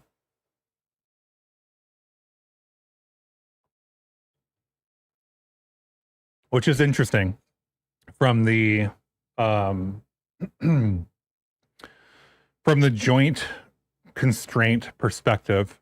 That is interesting because that implies that the only time that we can really enforce a joint restriction is in the direction the joint restriction is. So if this is a joint restriction, we've got forward and backward pass, right? To explain what I'm talking about. Let's get rid of this. Let's say this is, let's say it's forward pass. Let's say it's the first pass. We're going from end effector to root in this pass, let's say. So this is one chain. And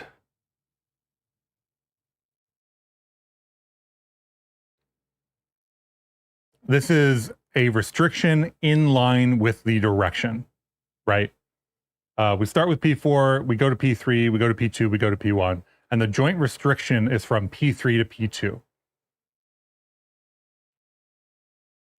So for quote unquote the forward pass here, we would be able to calculate the joint restriction. If we were doing a backward pass, which is P1 to P4, right? Do we get a visualization of that? Not really. So let's just use this one, I guess. So if we go from P1 to P4, right, this moves closer to P2 at the end. They don't show the end state actually.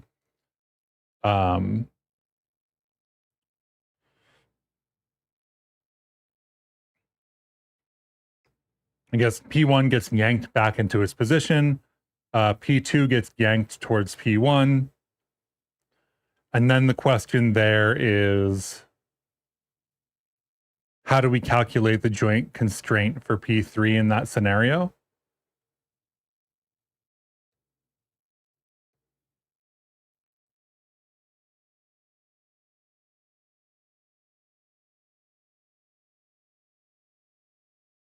And my question is it the same way? We don't actually know,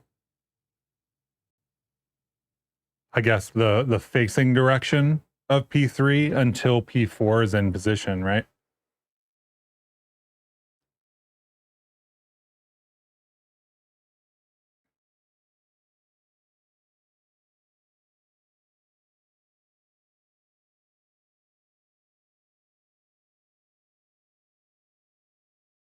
So that's interesting.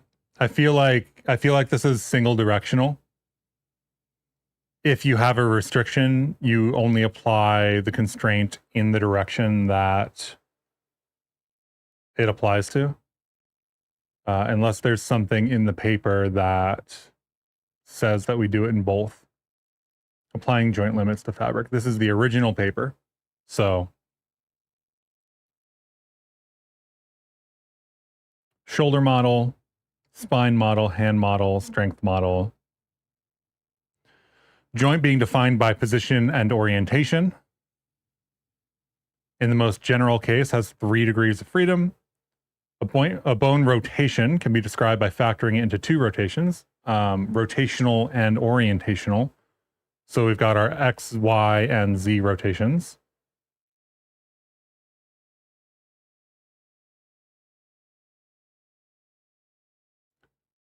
Range of movement can be controlled by dividing the joint restriction procedure into 2 interconnected phases, rotational and orientational.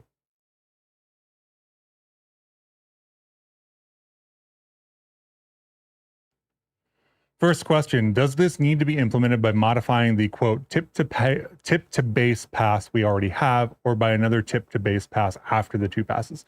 This is part of the pass, is my understanding. As we iterate over the vertexes, as we iterate over the joints, we want to apply these restrictions. So this is a as we are iterating over them constraint.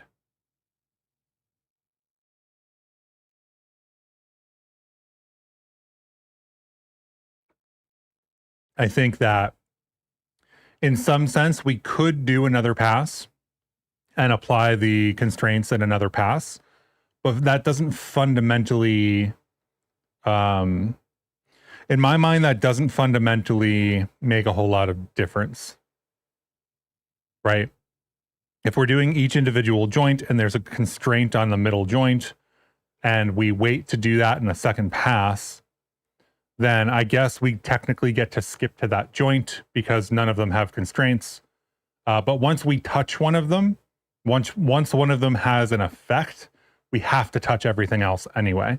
So really all we get out of making it a second pass would be skipping directly to the first joint that has an effect.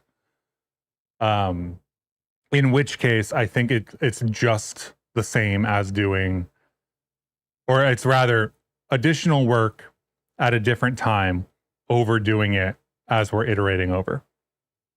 So the thing that I'm trying to figure out right now,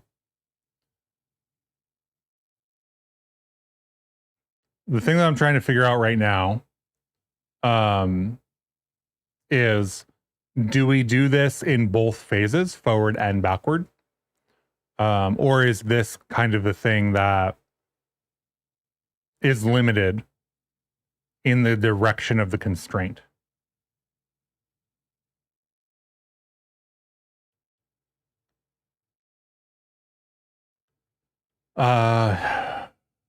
Restrict the bone.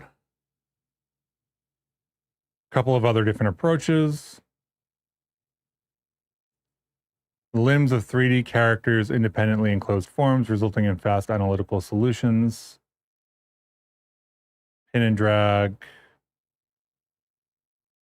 repositioning and reorientation of the target to be within the all allowed range bounds, ensuring the restrictions are always satisfied, means a more feasible posture can be achieved. This can be accomplished by checking if the target is within valid bounds at each step of fabric, and if it is not, guarantee that it will be moved accordingly. And I think what they mean by at each step here is at each joint process.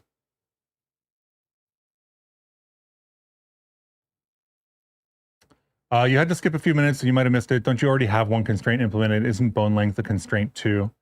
Like maybe other constraints should act the same way that bone length does. To some extent, yes, you're right. And to some extent, yes, that is where we're putting this. So I did check in on the code earlier. This is the code for if we are doing a forward pass and we've reached any node that is a sub base or something else. So this is for any children. This is all of the code. And really the thing is, this is the calculation. So this is the vector projection along the bone length.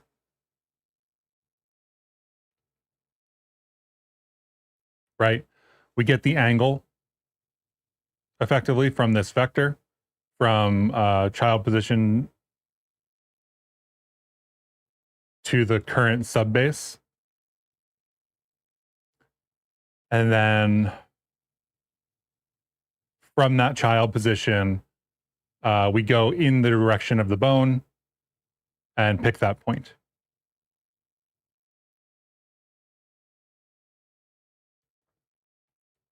So this is our quote unquote bone length constraint. And thus, this is also the location in which we would apply the rotational constraint.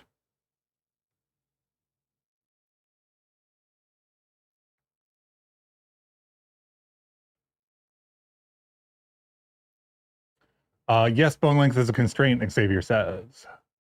IK is a constraint to have the tip at a certain position. Also, the root not moving is a constraint, and the rotation limits too. Difficulty is solving all those in a way that wants to converge quickly. Right, so you calculate the new position by inherently applying bone length as a part of the calculation. So maybe all you need is to pick the point with the other constraints applied. Yes, that is exactly what you need to do. If you, how do I frame this? Which page are we on? The images for this are not on the same page. If you look at the cone here, what happens is that you pick a point on the circle for the slice of that cone, move the joint to that edge, if you will, and then use the bone length to get that position. So yes, exactly what you're saying is exactly what's supposed to happen.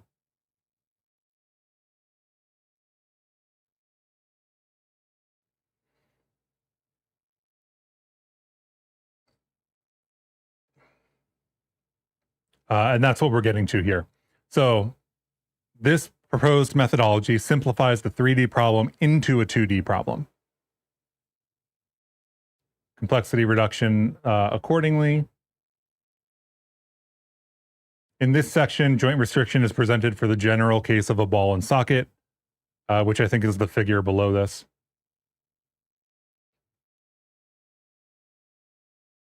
And then you could do other joint models. So assume you have a ball and socket with orientational limits described by a rotor and rotational limits described by angles theta through theta 4, which are the quadrants of that rotor, right? So we're talking about a cone in the next example, but in this example, they define the angles of each of these quadrants effectively.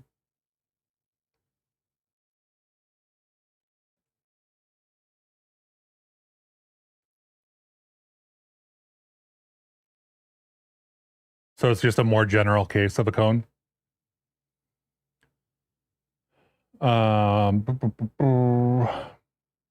Rotational limits are enforced by repositioning the target point as the nearest point on the conic section from the target position. This procedure is described in detail later. Hopefully not left as an exercise to the reader. So there are three possible conic sections according to the angles defining the irregular cone. If all thetas are equal, that is theta, right? So I just assumed that that's theta. The conic section is a circle, right? If all the angles are equal, the conic section is a circle, in which case you just have a cone. If all the angles are greater than or smaller than 90 degrees and are not equal, then it's an ellipsoid. Finally, if they're both greater and smaller than 90, then the joint boundary limits are defined by a parabolic shape, as defined in figure 3. I think this is figure 3 over here on the left. So this is the three kinds of cone, right? You either have a cone, you have an ellipsoid, or you have this like satellite dish.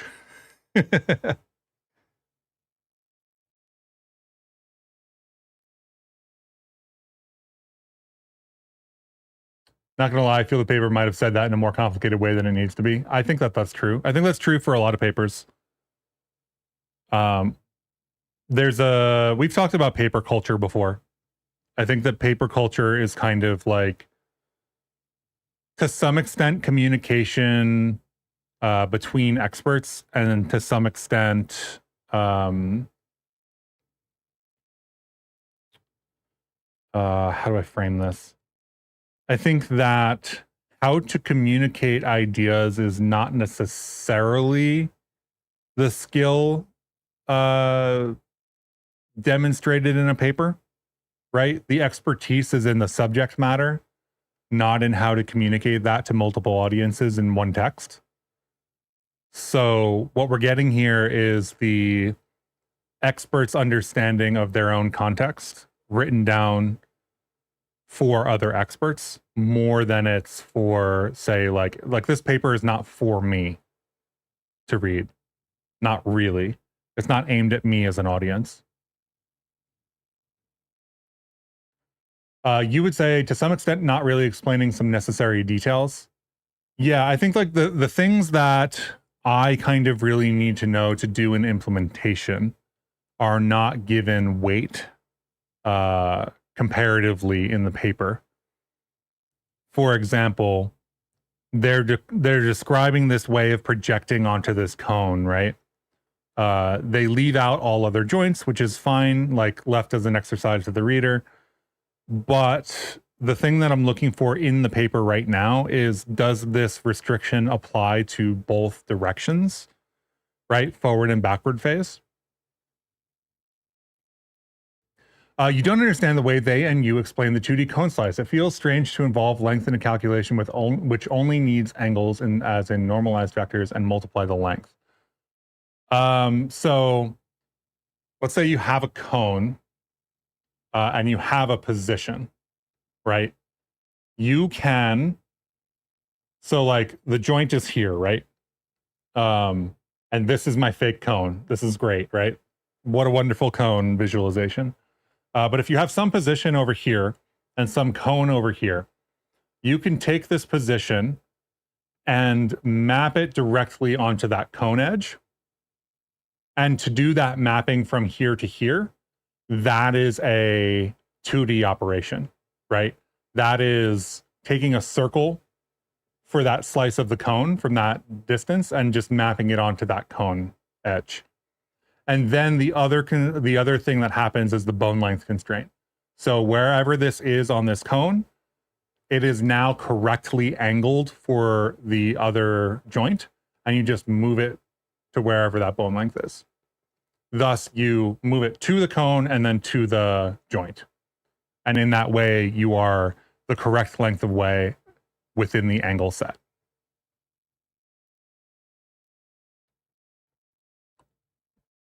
So the mapping onto that circle is the 2D problem.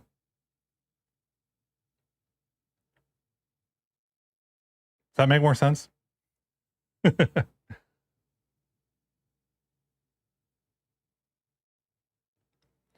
Xavier would start by forcing the rotation limit constraints in a separate pass after the forward-backward pass. If it does not converge, then move it inside one or both. The cone represents the angle limitation, yeah, right? Yes. The cone is the angle limitation. Yes. Why do you have a cone at all? Because that's the definition of the joint restriction.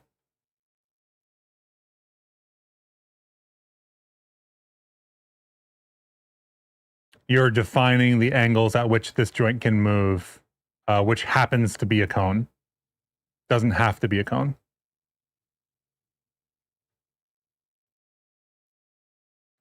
Why not try to apply the full rotation and then min or max it within the constraints? Because then you're back to a 3D problem, right?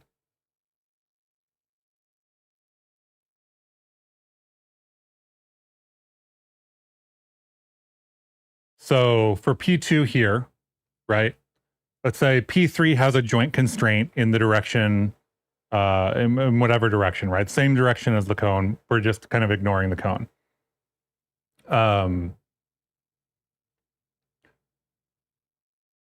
If we do the regular calculation, all that happens is P2 moves towards P3, right? So we are at some angle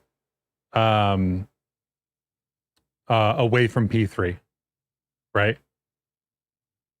And now we still need to do the mapping onto the cone, right?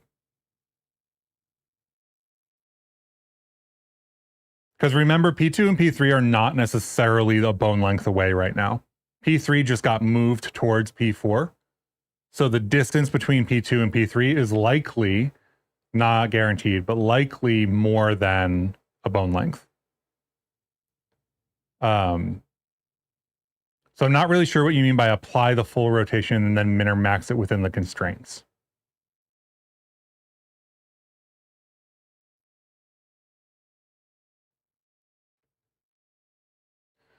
You mean that every fixed length bone without angle constraints can move in a sphere. So if you constrain it, it can move in some slice of that sphere.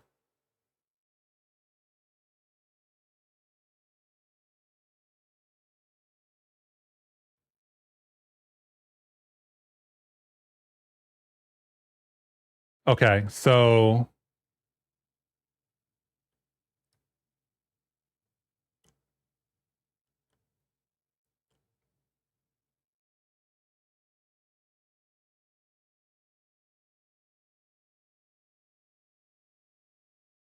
so you need to find the closest point on the sphere section to the point the bone wants to be. Right.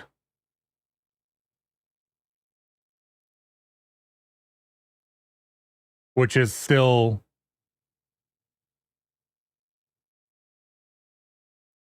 a 3D projection onto so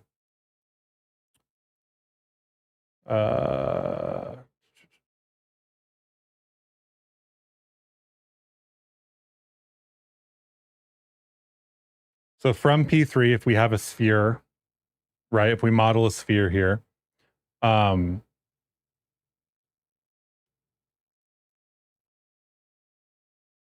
then you're saying that we should be able to apply joint restrictions. Like, how do you apply the joint restrictions then? Right? Because couldn't you end up with different results based on which direction that goes?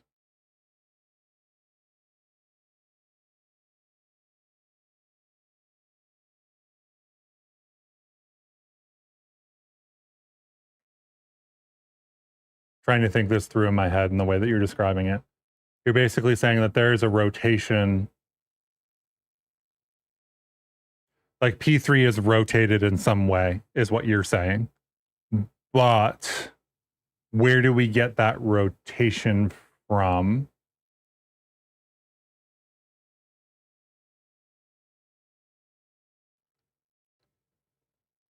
I guess we'll consider P3 to be not rotated at all to simplify, and then P2 is in a position which intersects with a sphere and then needs to be limited by rotations, which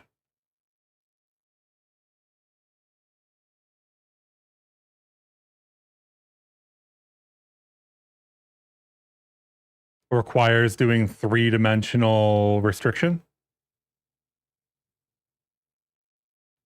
right?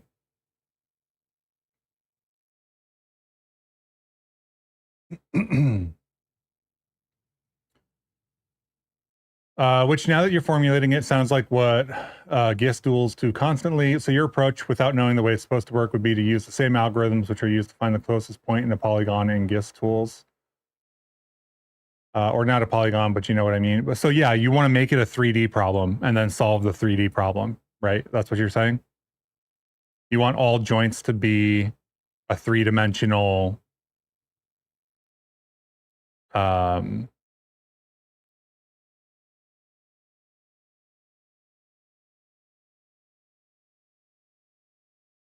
right?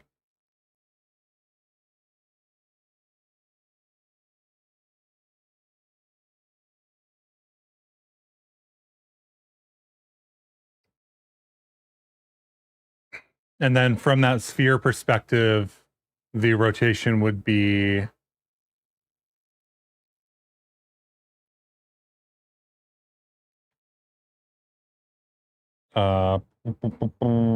quat.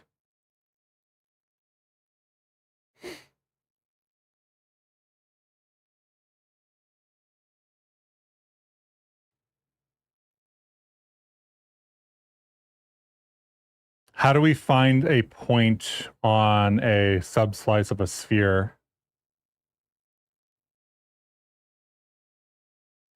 The surface of a sphere makes it a 2D problem in a non-Euclidean coordinate space. So we have to convert to a different coordinate space, which means we have to use matrices to do that, right?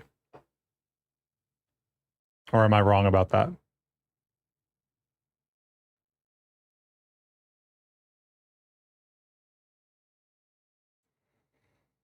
I do see what you're saying in terms of like, if we do the bone length first, then if we treat the spherical space as a 2D space, we do end up at a, effectively, we'll call it a circle for the moment, but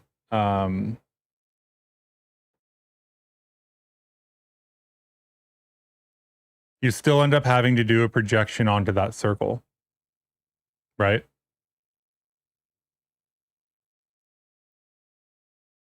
You're just doing a space transformation first. Is that what you're thinking?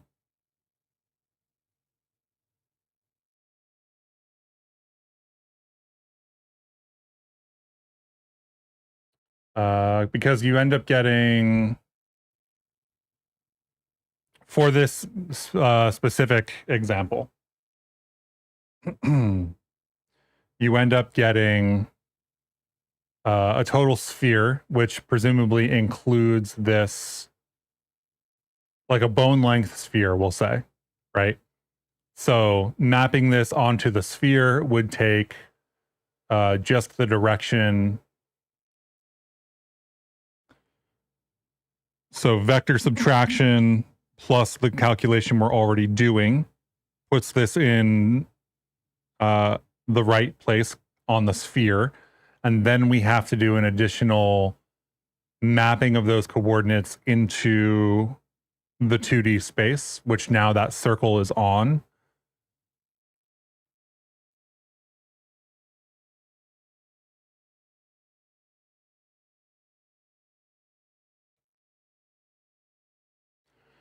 A circle on sphere is actually very nice because it doesn't change the calculation at all. You can ignore the fact that it's technically a sphere section and re-extend the bone to full length.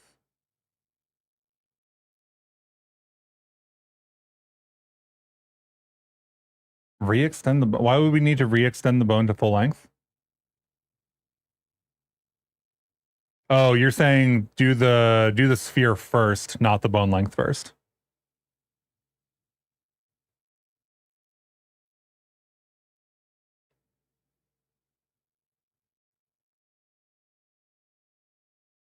I don't know how to do that calculation, I don't think. Thinking about it. So if we've got a sphere, we've got a point on that sphere, and we want to migrate it to a circle on that plane. I don't think I know how to do that calculation. I would need to figure it out. Find closest point in circle. Let's look it up. Let's figure it out. I'm not saying that this is necessarily what we're going to do, but I am interested in following this line of thought in circle. Stack Overflow. Thanks for the suggestion, answer person. Solve it mathematically first and then translate into code. Let's see what Stack Overflow has to say with all of the ads. P is the point, C is the center. So this is our point. This is the center of the circle. This is the radius of the circle, effectively. R is the radius, but P minus C recenters to that circle. So we have a vector from kind of like the center of the circle to C on the circle. I think this is absolute value, right? Length of V, yeah.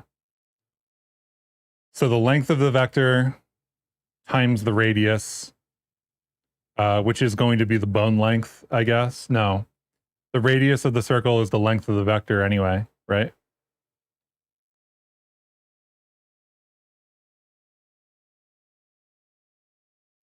Is this given a point and a circle with a known center and a radius? Find the point on the circle closest to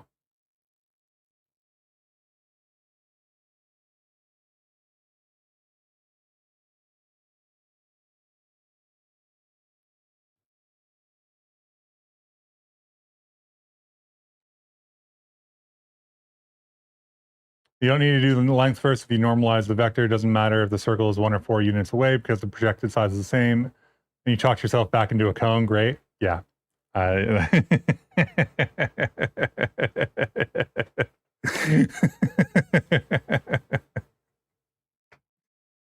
was kind of thinking that's where we were going to head with this, but if you've talked yourself into it already, maybe talk the rest of chat into it as well.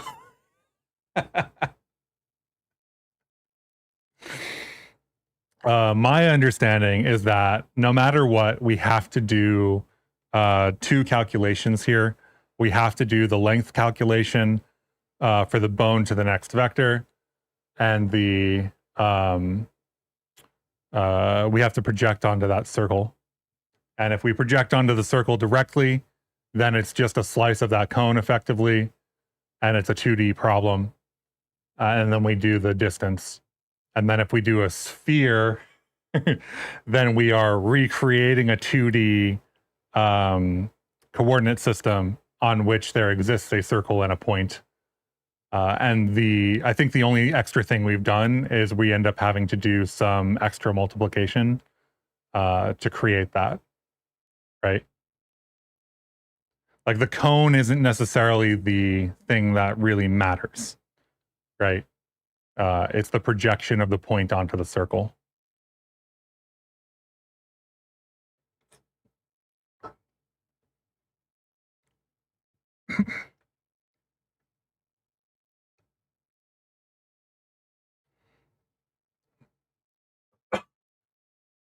Does that match what you were thinking? On.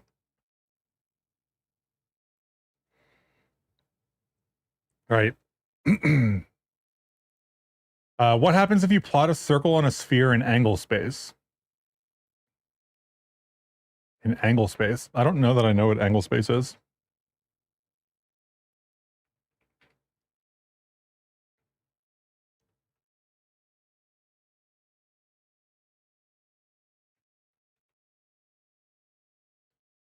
You said point on, yeah.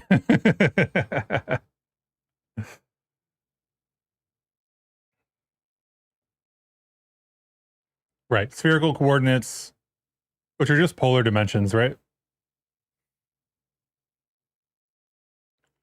Point in 3 dimensions using a distance and 2 angles as its 3 coordinates. Radial distance, polar angle, azimuth angle, which is the angle of rotation. So technically it is the radial distance, and this gives us effectively the point at which we then have to create a circle around. So we need circle in polar coordinates, which I'm actually not familiar with. I don't use polar coordinates all that often.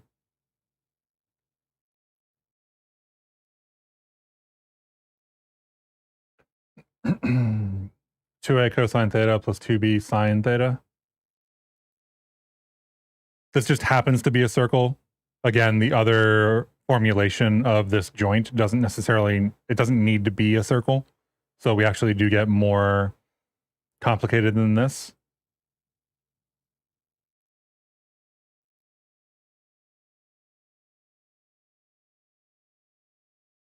I don't know if I'm answering your question for what does it look like, Lond.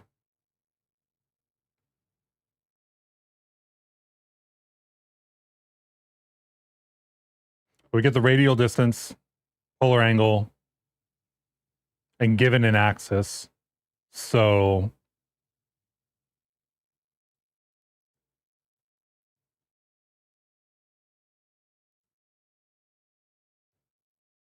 we need the distance from the origin, which is the previous joint, the polar angle, theoretically the center of that circle. So we get that facing direction based on the previous joint. This is technically an angle and another angle, and that gives us the point, and then we would have to use that other equation to get the circle, and then we would still have to do a projection of that point onto that polar coordinate circle, and then we would have to do a conversion back to a Cartesian coordinate system, right?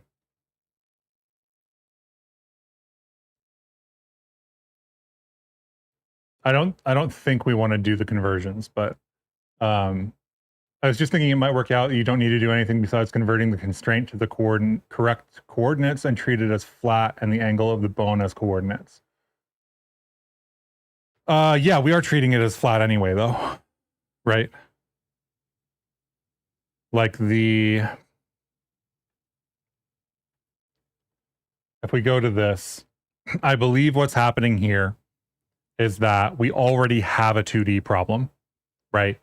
Because this has some angles that creates some, not sphere, sorry, that creates some circle on the same plane as the joint, right? So if we get the projection of the vector here, right? C squared or whatever, then that is the plane on which this circle lives. And we have the point at which that circle needs to exist. And we have the circle, and then we have the other point. So we need to go point to that circle on that plane, which feels relatively simpler than converting into something like polar coordinates and trying to do the calculation that way. But I am very open to being wrong. Obviously, I'm just learning. Right, but you need to convert constraint angles into local world space first, right? The angles are all world space, right? All angles are world space. The whole algorithm operates in world space, right? So all the positions that we have for all the vertices are all world space. Angles are never world space translations.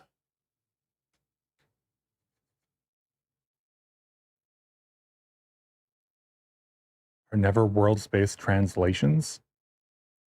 I'm reading that as like an F-32 is never a Vec 3. I'm thinking of, like, my brain can't get around translation being like translation, and I don't think that's what you mean.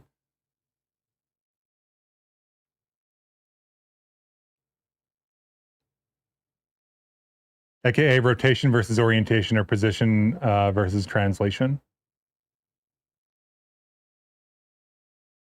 Right, I'm thinking of translation as position right now in my head.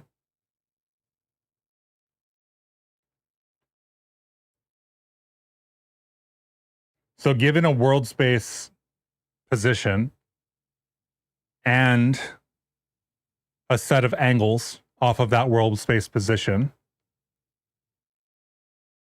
then we should have the circle defined on the plane some distance away, right?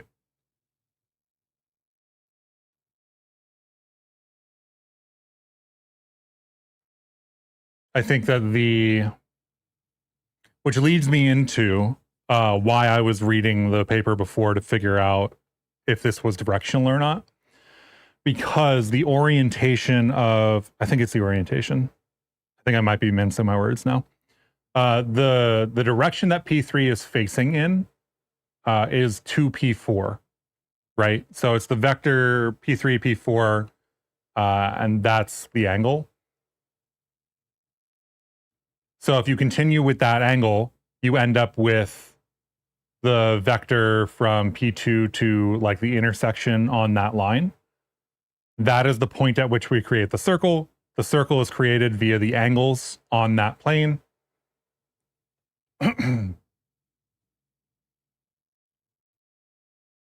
No, like if you have an angle of like, I don't know, 0, 30, 15, whatever, that might end up as a position of, some random XYZ based on the length. Right. You made the numbers up, but you get me right. If you want to get from angle to position, you end up with a position. You want to get from angle to position, you end up with a position. Right. So basically, the calculation in my head right now, if I can talk through this, is we have the direction from the first position, right? And we have the current position of P2. So we have direction from we have position and direction from P3, and we have P2. This gives us the vector that defines the plane the circle needs to be on, because we would need to get the intersection of these 2 points. So we could do like a line intersection. I don't think we need to do that, but like there's some distance here, right? And the plane that is parallel or perpendicular to that, I think it's perpendicular. I don't know that it's perpendicular. But basically we have 3 points. We can calculate this point, and we can calculate the plane that the circle needs to be on. And thus, if we have the point and the plane, then we have the angles for the circle. And then it is a point to circle on 2D plane, right? It's a 2D problem at that point.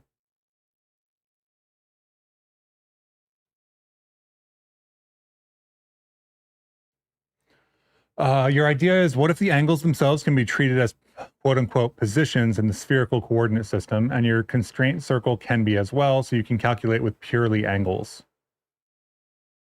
If we calculate with purely angles, we need to reconvert it back to, do we need to convert it back to? We need to move the position, is what I'll say.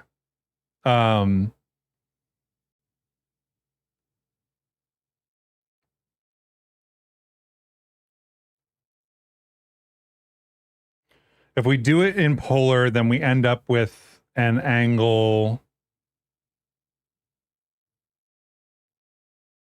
that it's currently at and an angle that it will be at. And then we can use that to recreate the position, is what you're saying?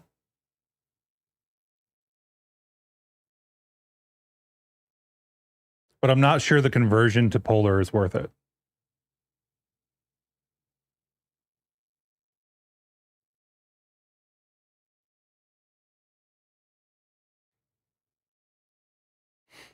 So let's see. If we have the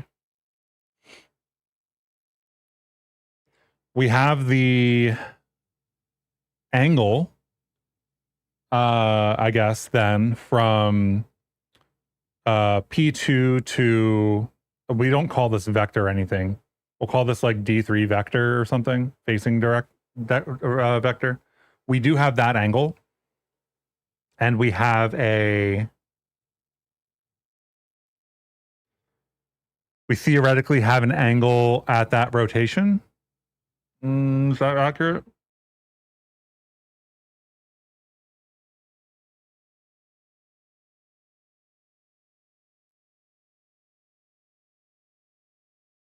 You think Lon's explanation might work, but the solution of the paper is probably easier, quicker with less cosine of sine. Yeah, well, that's what I'm going through in my head right now. I think that if we do it the way the paper is describing, what we're doing is, we didn't actually get through the full description over here before getting into this conversation, but my understanding is that it is the projection of this point onto that plane where the circle is, and then the projection of the bone length to P3. So it's two vector projections to get to our answer. And if we do it the way that Londa's talking about, and we go to polar coordinates, then we are working with the angles.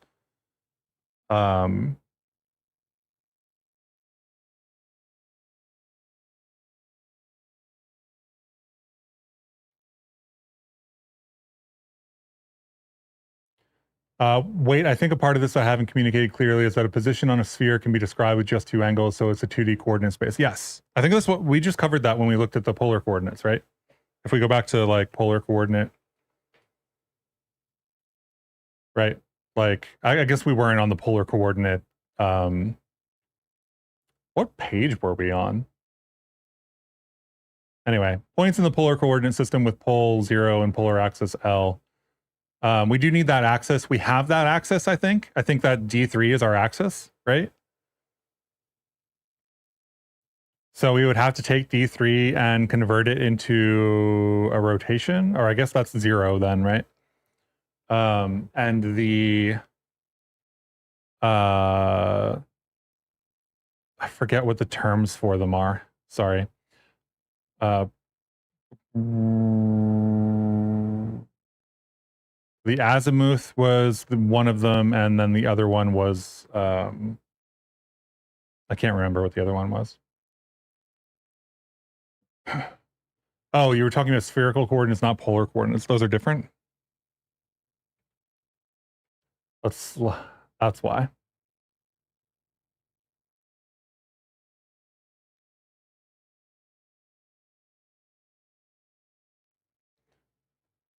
It's the same except for no radius. There's a radius. There's a radial distance.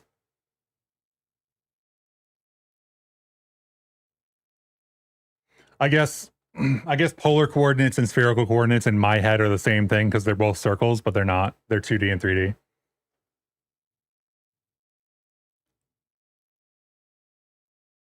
Yeah, I think I understood that this only requires two angles, right? So radial distance, polar angle.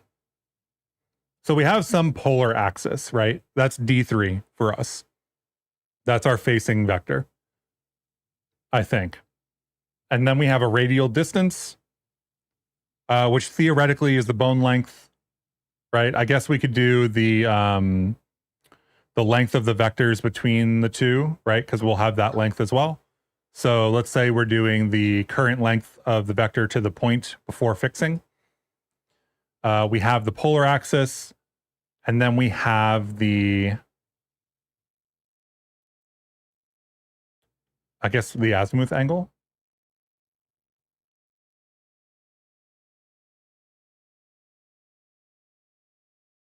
Yeah, I think polar and spherical are 2D and 3D as far as I understand it.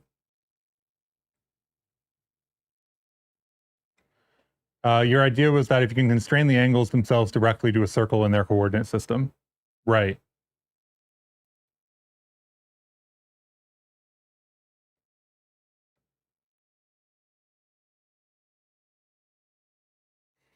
And we have reduced this to 2 degrees of freedom. So we have 2 angles.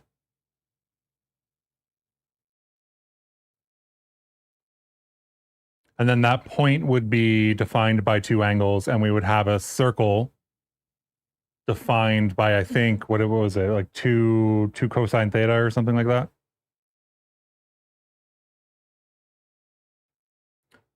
You think the only difference is that spherical has a fixed radius and polar has a variable radius? Okay. I'll take your word for that. I don't know how to do a point intersection point. I don't, is it called a circle? That's a question that I have.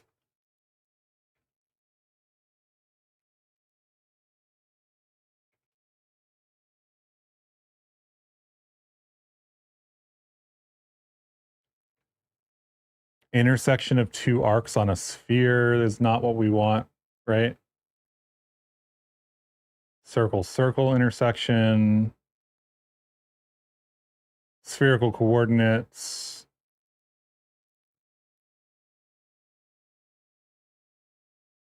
They're using an ordered triple, which is, you know, radius, angle, angle to find that point.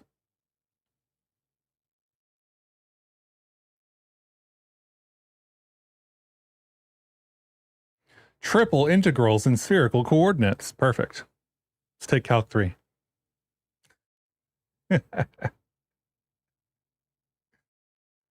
I don't need any of this.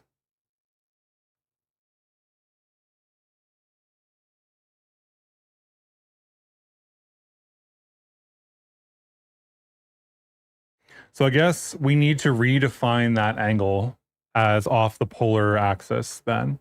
And then you're saying just min max the 2 angles.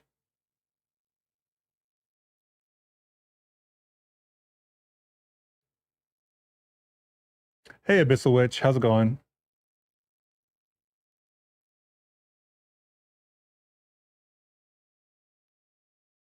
Chris is right. It's the number of angles. What do you mean? Polar coordinate system.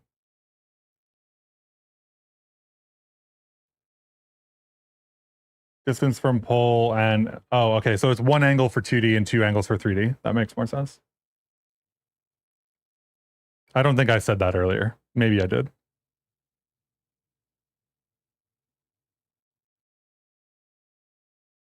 So we're saying that we have some point, right?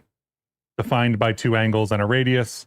We have the polar axis, which is effectively like 0, 0. We have the definition of a circle on that.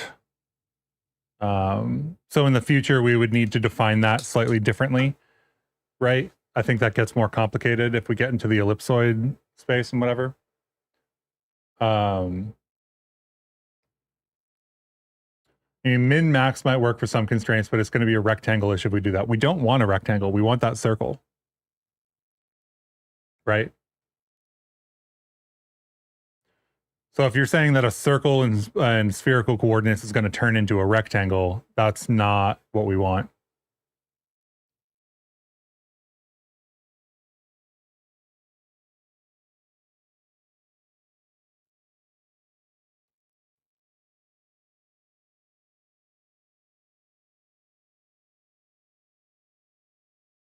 I think that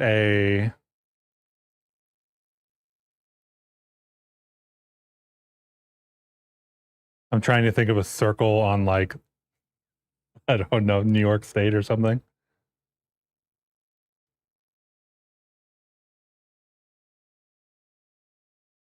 I mean, I think it deforms.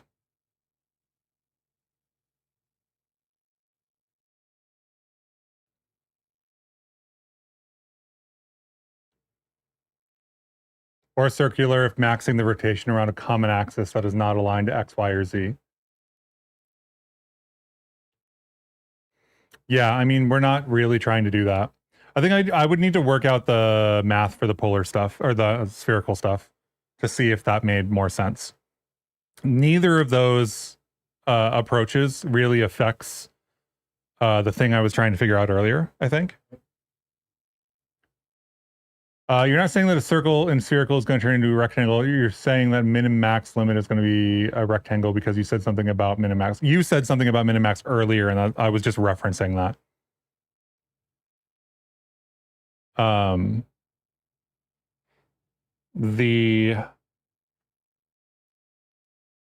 Okay, so both of those approaches, basically, if we take the papers approach or we take the spherical coordinates approach, both of those occur at this time.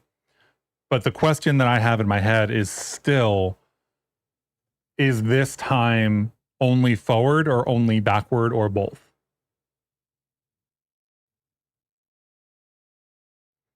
Because if we do this, then we need even if we do the spherical coordinates, right? We need this polar angle for the facing of P3.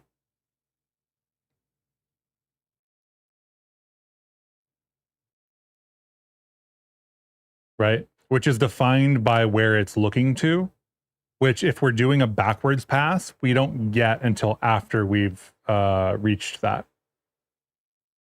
When is the bone length constraint applied? I don't think it matters in either of them. In the description in the paper, it's applied second. So you get the distance between these two vectors. That's the plane you project, and then you do like you go to the side of this cone, for example, and then you shrink it to the bone length. But I don't think it actually matters. I think it can go before and after, both in the papers approach and in the spherical approach, because that just ends up defining the radius, right? Oh, when is the bone length constraint applied? It's applied in both forwards and backwards, yes. Sorry, I misunderstood the question. It is applied both in the forwards and backwards, yes.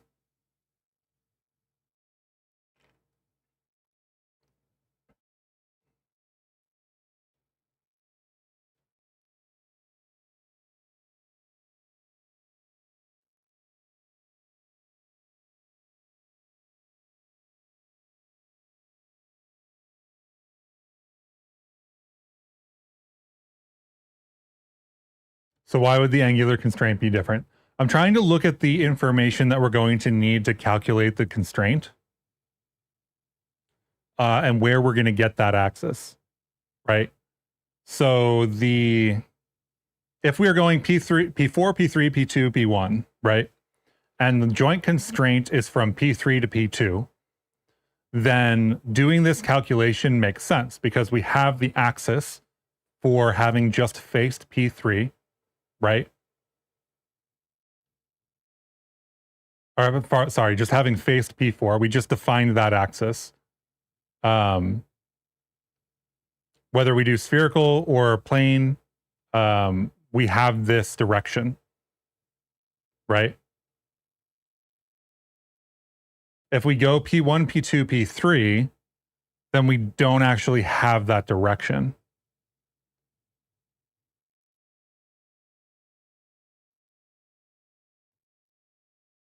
Right?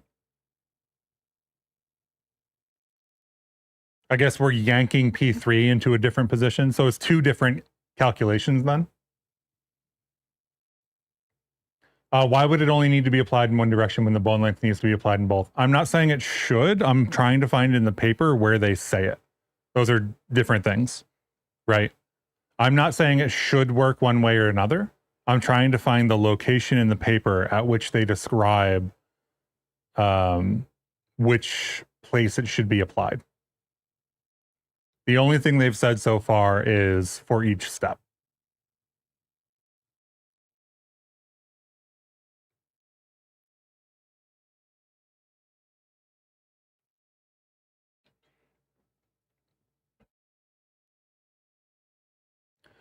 Wait, won't the bone length be equivalent to the radius of the cone sphere? It can be if you do the calculation first, yes. If you do the bone length calculation before you do the projection onto the circle, then yes, the radius of where the plane is or the sphere will be the bone length. If you do the bone length after, then it's the distance between the two as it stands before the bone length change.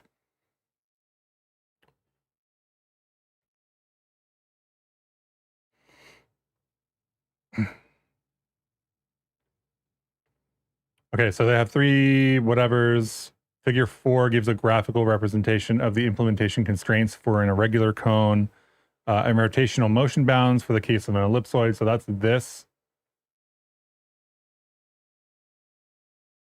Right? This is the previous point, the current point, and the next one is somewhere out here.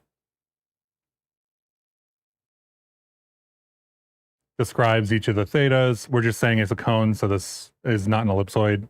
So this is like P4 to P3.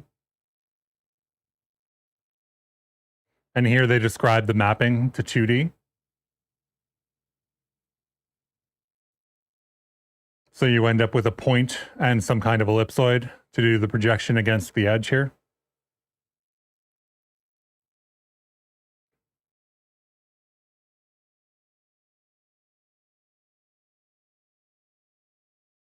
Assume we're in the first stage of the algorithm. Is the first stage forward?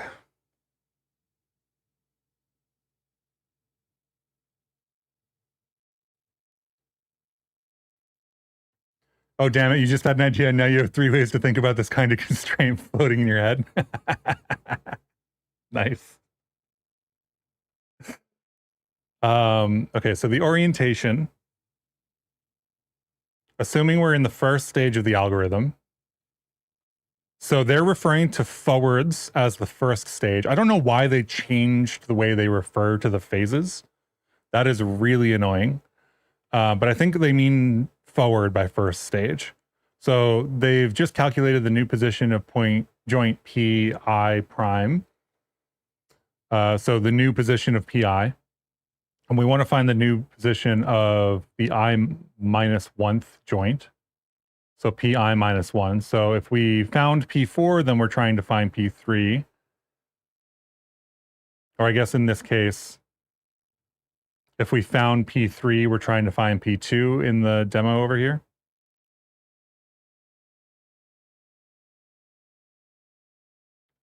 Find the rotor. They're using rotors, so we have to do a mapping from the way they're describing it to the way we implement it anyway. Find the rotor expressing the rotation between the orientation frames. And if this rotor represents a rotation greater than the limit, reorient the joint in such a way that the rotation will be within the limits, which they say they describe later. Repeat the procedure for all joints on both stages of the algorithm. There it is. So the restriction needs to be applied for both stages.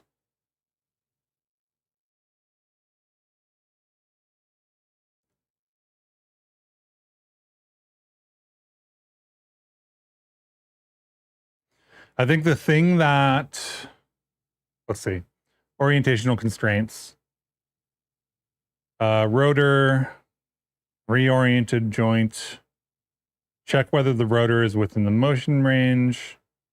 If within the bounds, do nothing. If not, then reorient the joint. It's like, if it's within the bounds, do nothing. Otherwise, draw the rest of the owl.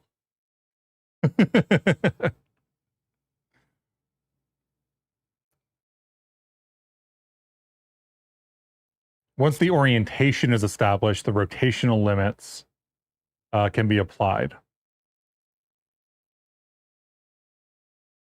Great, I was wrong saying another pass after the 2 other passes was the starting point. I think that even if we were going to do that, we would want to do it between the 2. But I don't think what you said is wrong per se. It's just not the way they do it in the paper.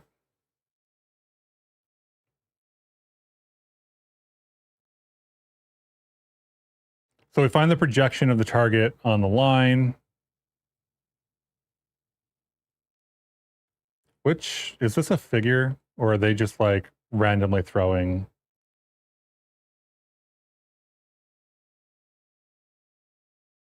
I talk about 4B here. So first we find the projection O of the target on the line, where a line is a line passing through the joint under consideration. So I think they're referring to the target as kind of arbitrary, in the sense that it's not the end effector target, it's just the target of...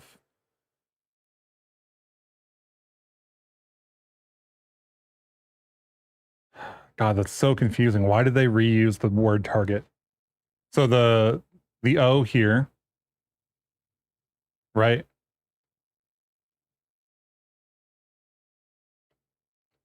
It's also annoying that this paper, like the diagrams and the language don't match up on the same page. Firstly, we find the projection O of the target T on the line L. Right. So this is the projection target T line L. They don't label this. Cool. Let's see. They're saying this is L1.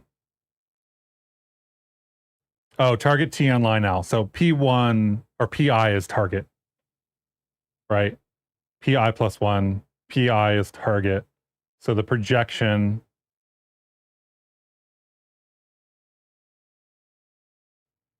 God, that's such a confusing way to word that.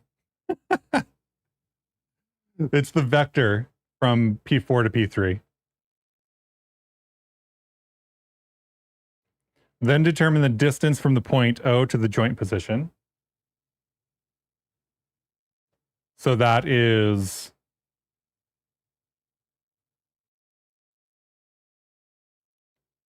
the distance from P3 to P2, right, like here.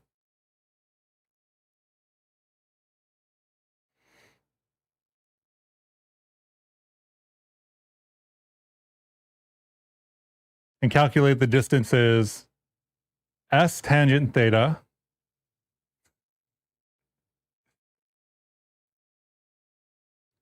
apply the rotation and translation, which takes O to the origin and the axes defining the working constraints to the X and Y axes. So this is the plane we were talking about.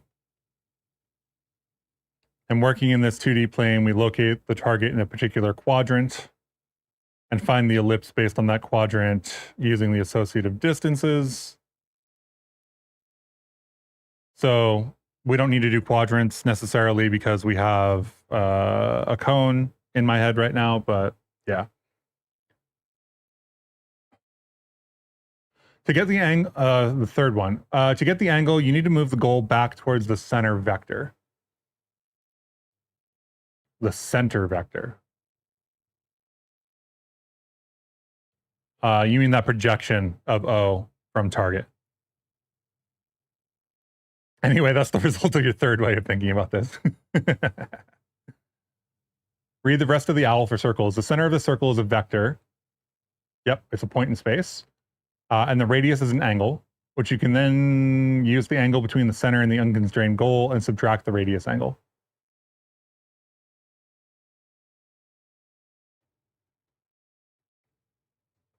Your first message was the rest of the owl, right? Or was there something before that?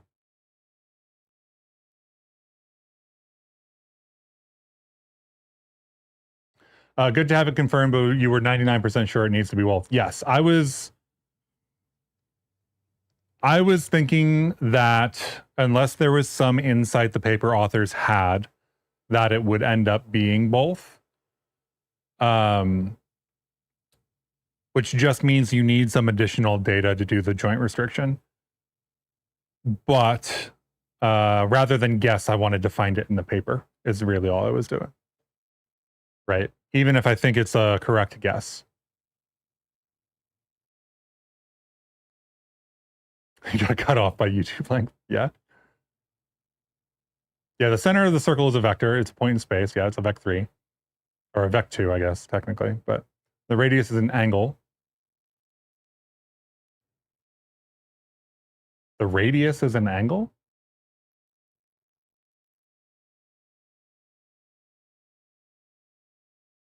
Ah, the sphere. You're talking about the sphere again. So yeah, if you've got that point that is a vector, and then you've got the angle, then you've got, yes, the two angles. You can subtract the angle of the point from the angle of the radius on the spherical coordinate system, and you end up with the point on that circle. Yes. Or you end up with the vector and the angle to that point.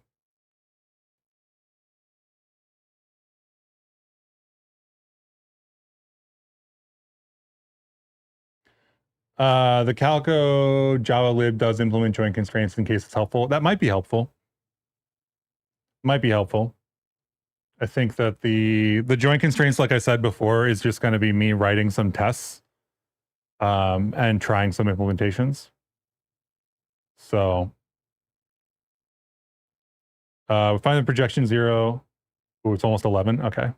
11 is when I was planning on stopping stream today because I need to make some food before I play D&D. You got it. Also, goddammit, YouTube, give me at least 500 characters. I don't know if I can increase the limit for you. I would. I would if I could. YouTube commenter increase length.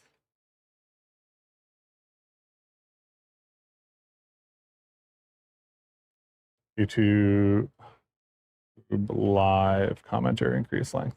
I'll look it up later. I don't think I can.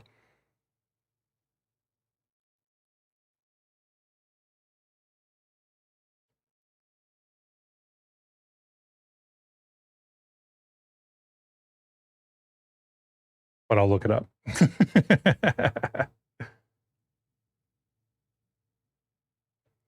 Okay, so they're saying, where were we? This is like one of the reasons I want to write the post on this specifically is because all of this feels way more confusing than it needs to be, especially for like an industry professional rather than an academic. Like technically all of the information is here, but they keep referring to images that are like on a completely different page, which is like annoying because then you have to go from here to there and back and like just check to make sure that they are talking about what you think they're talking about, etc. Although I don't know that my explanation is going to end up being any better. We'll see. I'll send it to some people and see if I can whittle it down. Right. 2D plane, yada yada. No more text on that page. Nearest point on an ellipse from a point can be solved by simultaneously solving the ellipse equation and the equation of a tangent line at the orthogonal contacting point on the ellipse, using the Newton-Raphson method as described in 46, which is a paper on least square orthogonal distance fittings of circle, sphere, ellipse, hyperbola, and parabola from 2001.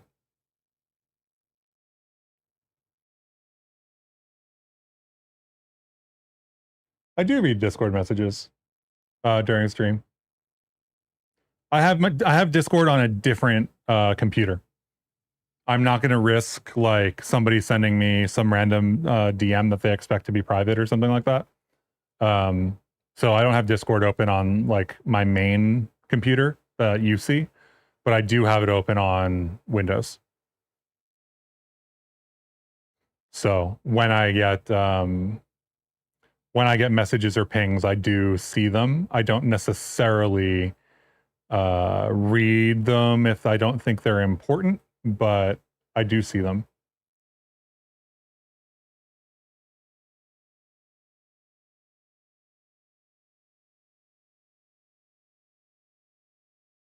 About the angle subtract idea, it's not specific to the spherical idea. It actually works with world space positions as well. Cool. Main issue is it only works for circular constraints. Yeah. And they're talking about, so I simplified down to cone because it helped my understanding. They're doing ellipsoids defined by quadrants, as you can see as we're reading the paper. So they're taking an approach that works for arbitrarily defined ellipsoids defined by 4 angles.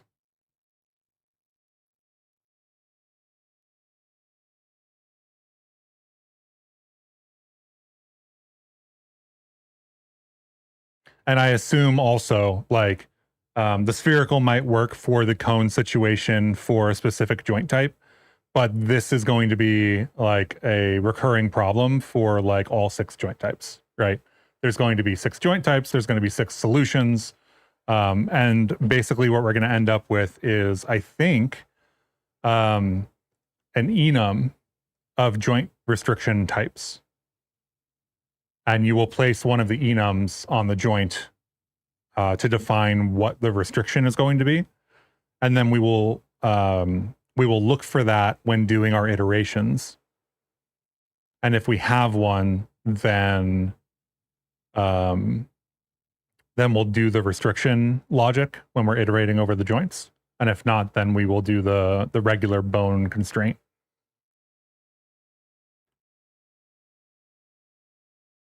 Here we go. This is what I wanted to see. The same technique for constraining joints is applied in the second stage of the algorithm, and for each iteration until the target is reached. The algorithm copes with joints and limbs having 3 depths. I keep saying depth of field. I cannot get that out of my head. 3 degrees of freedom. And it can handle cases of joint and limb twist. It's important to recall that the interjoint lengths don't change.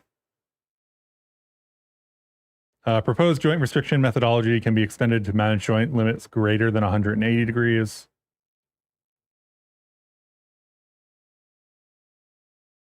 Which figure is this? This is figure 6. Where's figure 6 mentioned? Figure 5 is over here. Figure 6 is somewhere else. Next page, maybe. Here's figure 6. Wouldn't that mean you can only use 1 constraint type per joint, or are you misunderstanding? I think using 1 constraint type per joint is fine, right? Or do you think that you should be able to do multiple constraint types per joint?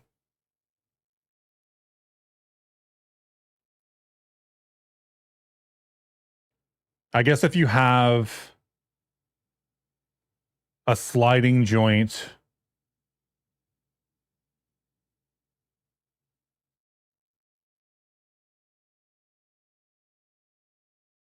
I don't know. Right now in my head, if you have different kinds of joints, then those should all solve independently, but maybe not.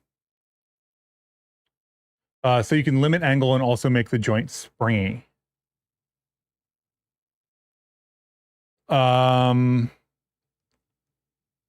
We don't do springs at all. There was a mention of a spring model solver for subbases in the second paper, if I remember correctly.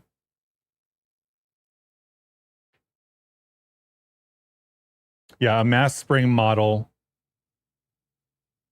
that allows fluctuations in the bone length size. But we haven't done anything yet that has that allows fluctuating bone lengths. So we don't have that problem yet. I am totally not against like implementing stuff that requires bone length changes, but I'm not going to incorporate it into the API until we do that. I think that's a great way to get myself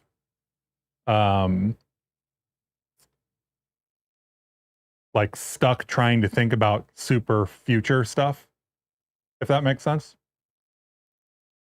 With springy, you mean favor going back to a specific angle by always pulling towards that angle. I think because it's iterative, you wouldn't end up with let's see. You can't limit angle and also make the joint springy. In that sense, the joint springy limit would iterate until it solves, right?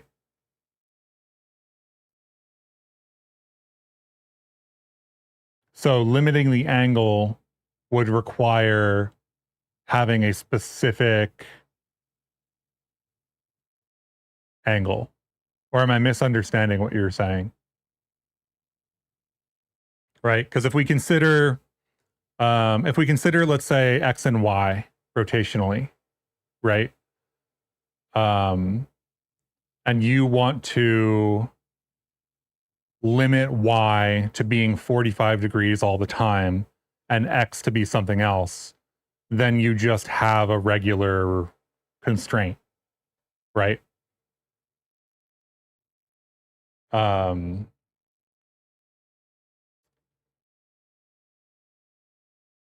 If you have a limit for Y and you have, well, the other thing is that we haven't covered other joint types yet. So that answer will also come up. So you mean you have a hard limit on angle and also a constraint to try to move back to a neutral position scaled by distance from neutral? Right, but for this algorithm, which is iterative, right?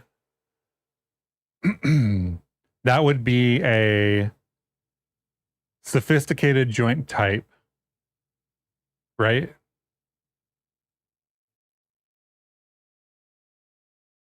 Like that wouldn't just be a regular constraint.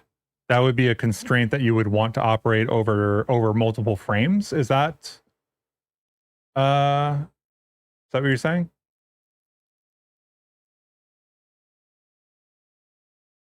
Springing back to neutral when there's some slack. I don't think I have the answer for that.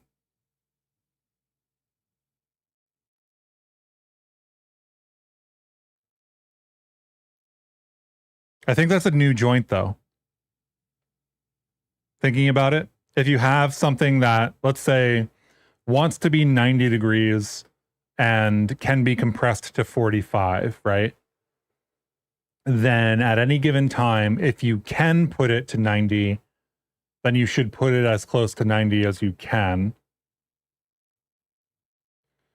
which probably ends up being always 90, right?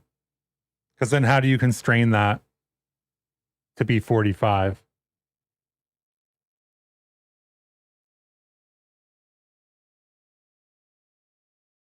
Yeah, no, it's I understand from your last message that you don't mean multiple frames. So the idea here would be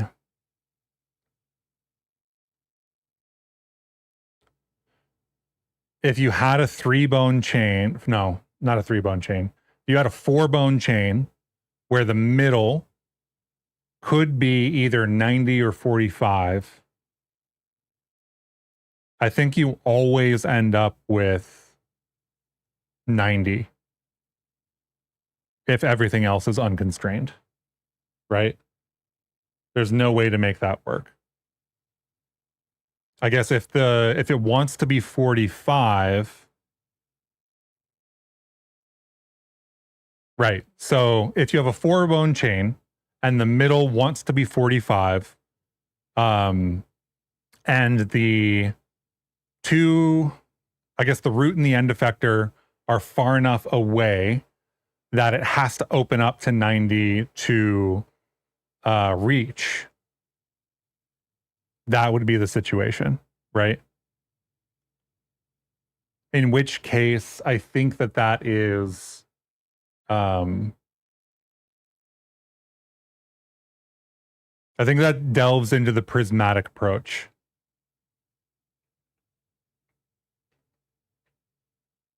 No, not prismatic, because prismatic means bone length changes. This is just an angle change. Sorry, I'm trying to think through this very quickly. You think the actual issue is that you need to introduce a kind of force in which different bones are pulling on each other, which is propagated through, and that's a lot of hassle. Yeah, like a mass spring model. There is a paper that does mass spring models, though, so it's not out of the question. I think in our current formulation, the only way in which that would work is if you had an out of reach end effector and a joint that could open up to 90 but prefers 45. And I don't know. I can think of a way to do that in terms of the length between the bones is either going to be like the bone length then is effectively a bone length from, let's see, let's call it like 1, 2, 3, 4, 5, right? So 2 and 4 effectively have a variable bone length, and that's effectively a prismatic joint, right?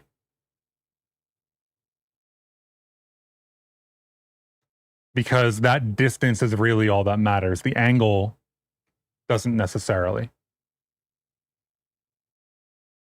I think that's just a prismatic joint.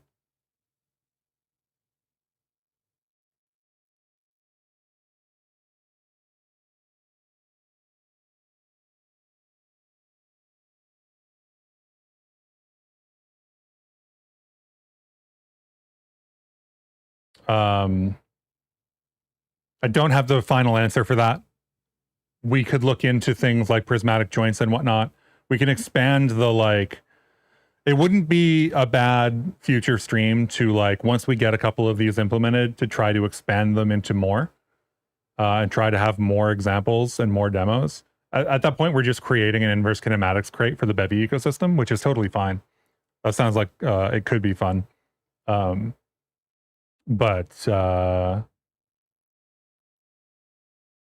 yeah, I think there's joint types which we definitely haven't considered yet. We're still considering the like very basics of joint restrictions. And the first one is going to be this like cone-ish kind of thing. I think that puts us over time. I've got to make some lunch before a thing that I have to do. So that's going to be it for today. I spent a lot of time talking about inverse kinematics. The idea would be that if you have, say, a chain of a lot of bones that prefer 0, 0 angle, they would form a straight line if there's no goal. When the goal moves directly towards the root, they would potentially collapse. But which one collapses is an interesting question. Right? I think that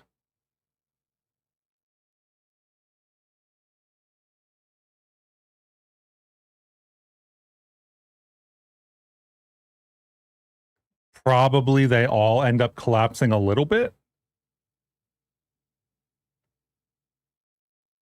Right? And you end up getting like this U-shaped bend.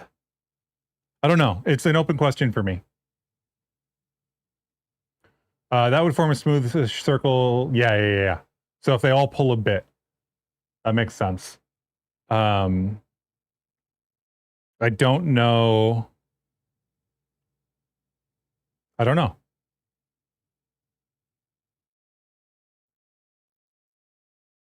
Because I think with the information that we have from joint to joint, we don't necessarily have that information. So we would have to implement some additional logic. That's the thing. Currently, one of them collapses, but with your springy angle idea, they form a U or a circle. Yes. I think that there are alternative formulations, like the mass spring model, that we could look into. But I don't think that we currently have a plan to tackle those. So we could get to that eventually. But like, it's not out of the question. It's just not on the plate right now, is kind of the way that I would frame it. But that's it for today. So thanks, everyone. And I will see you next stream. Have a great rest of your day. And thanks for participating in chat. It's a lot of fun, especially for the alternative formulations and stuff.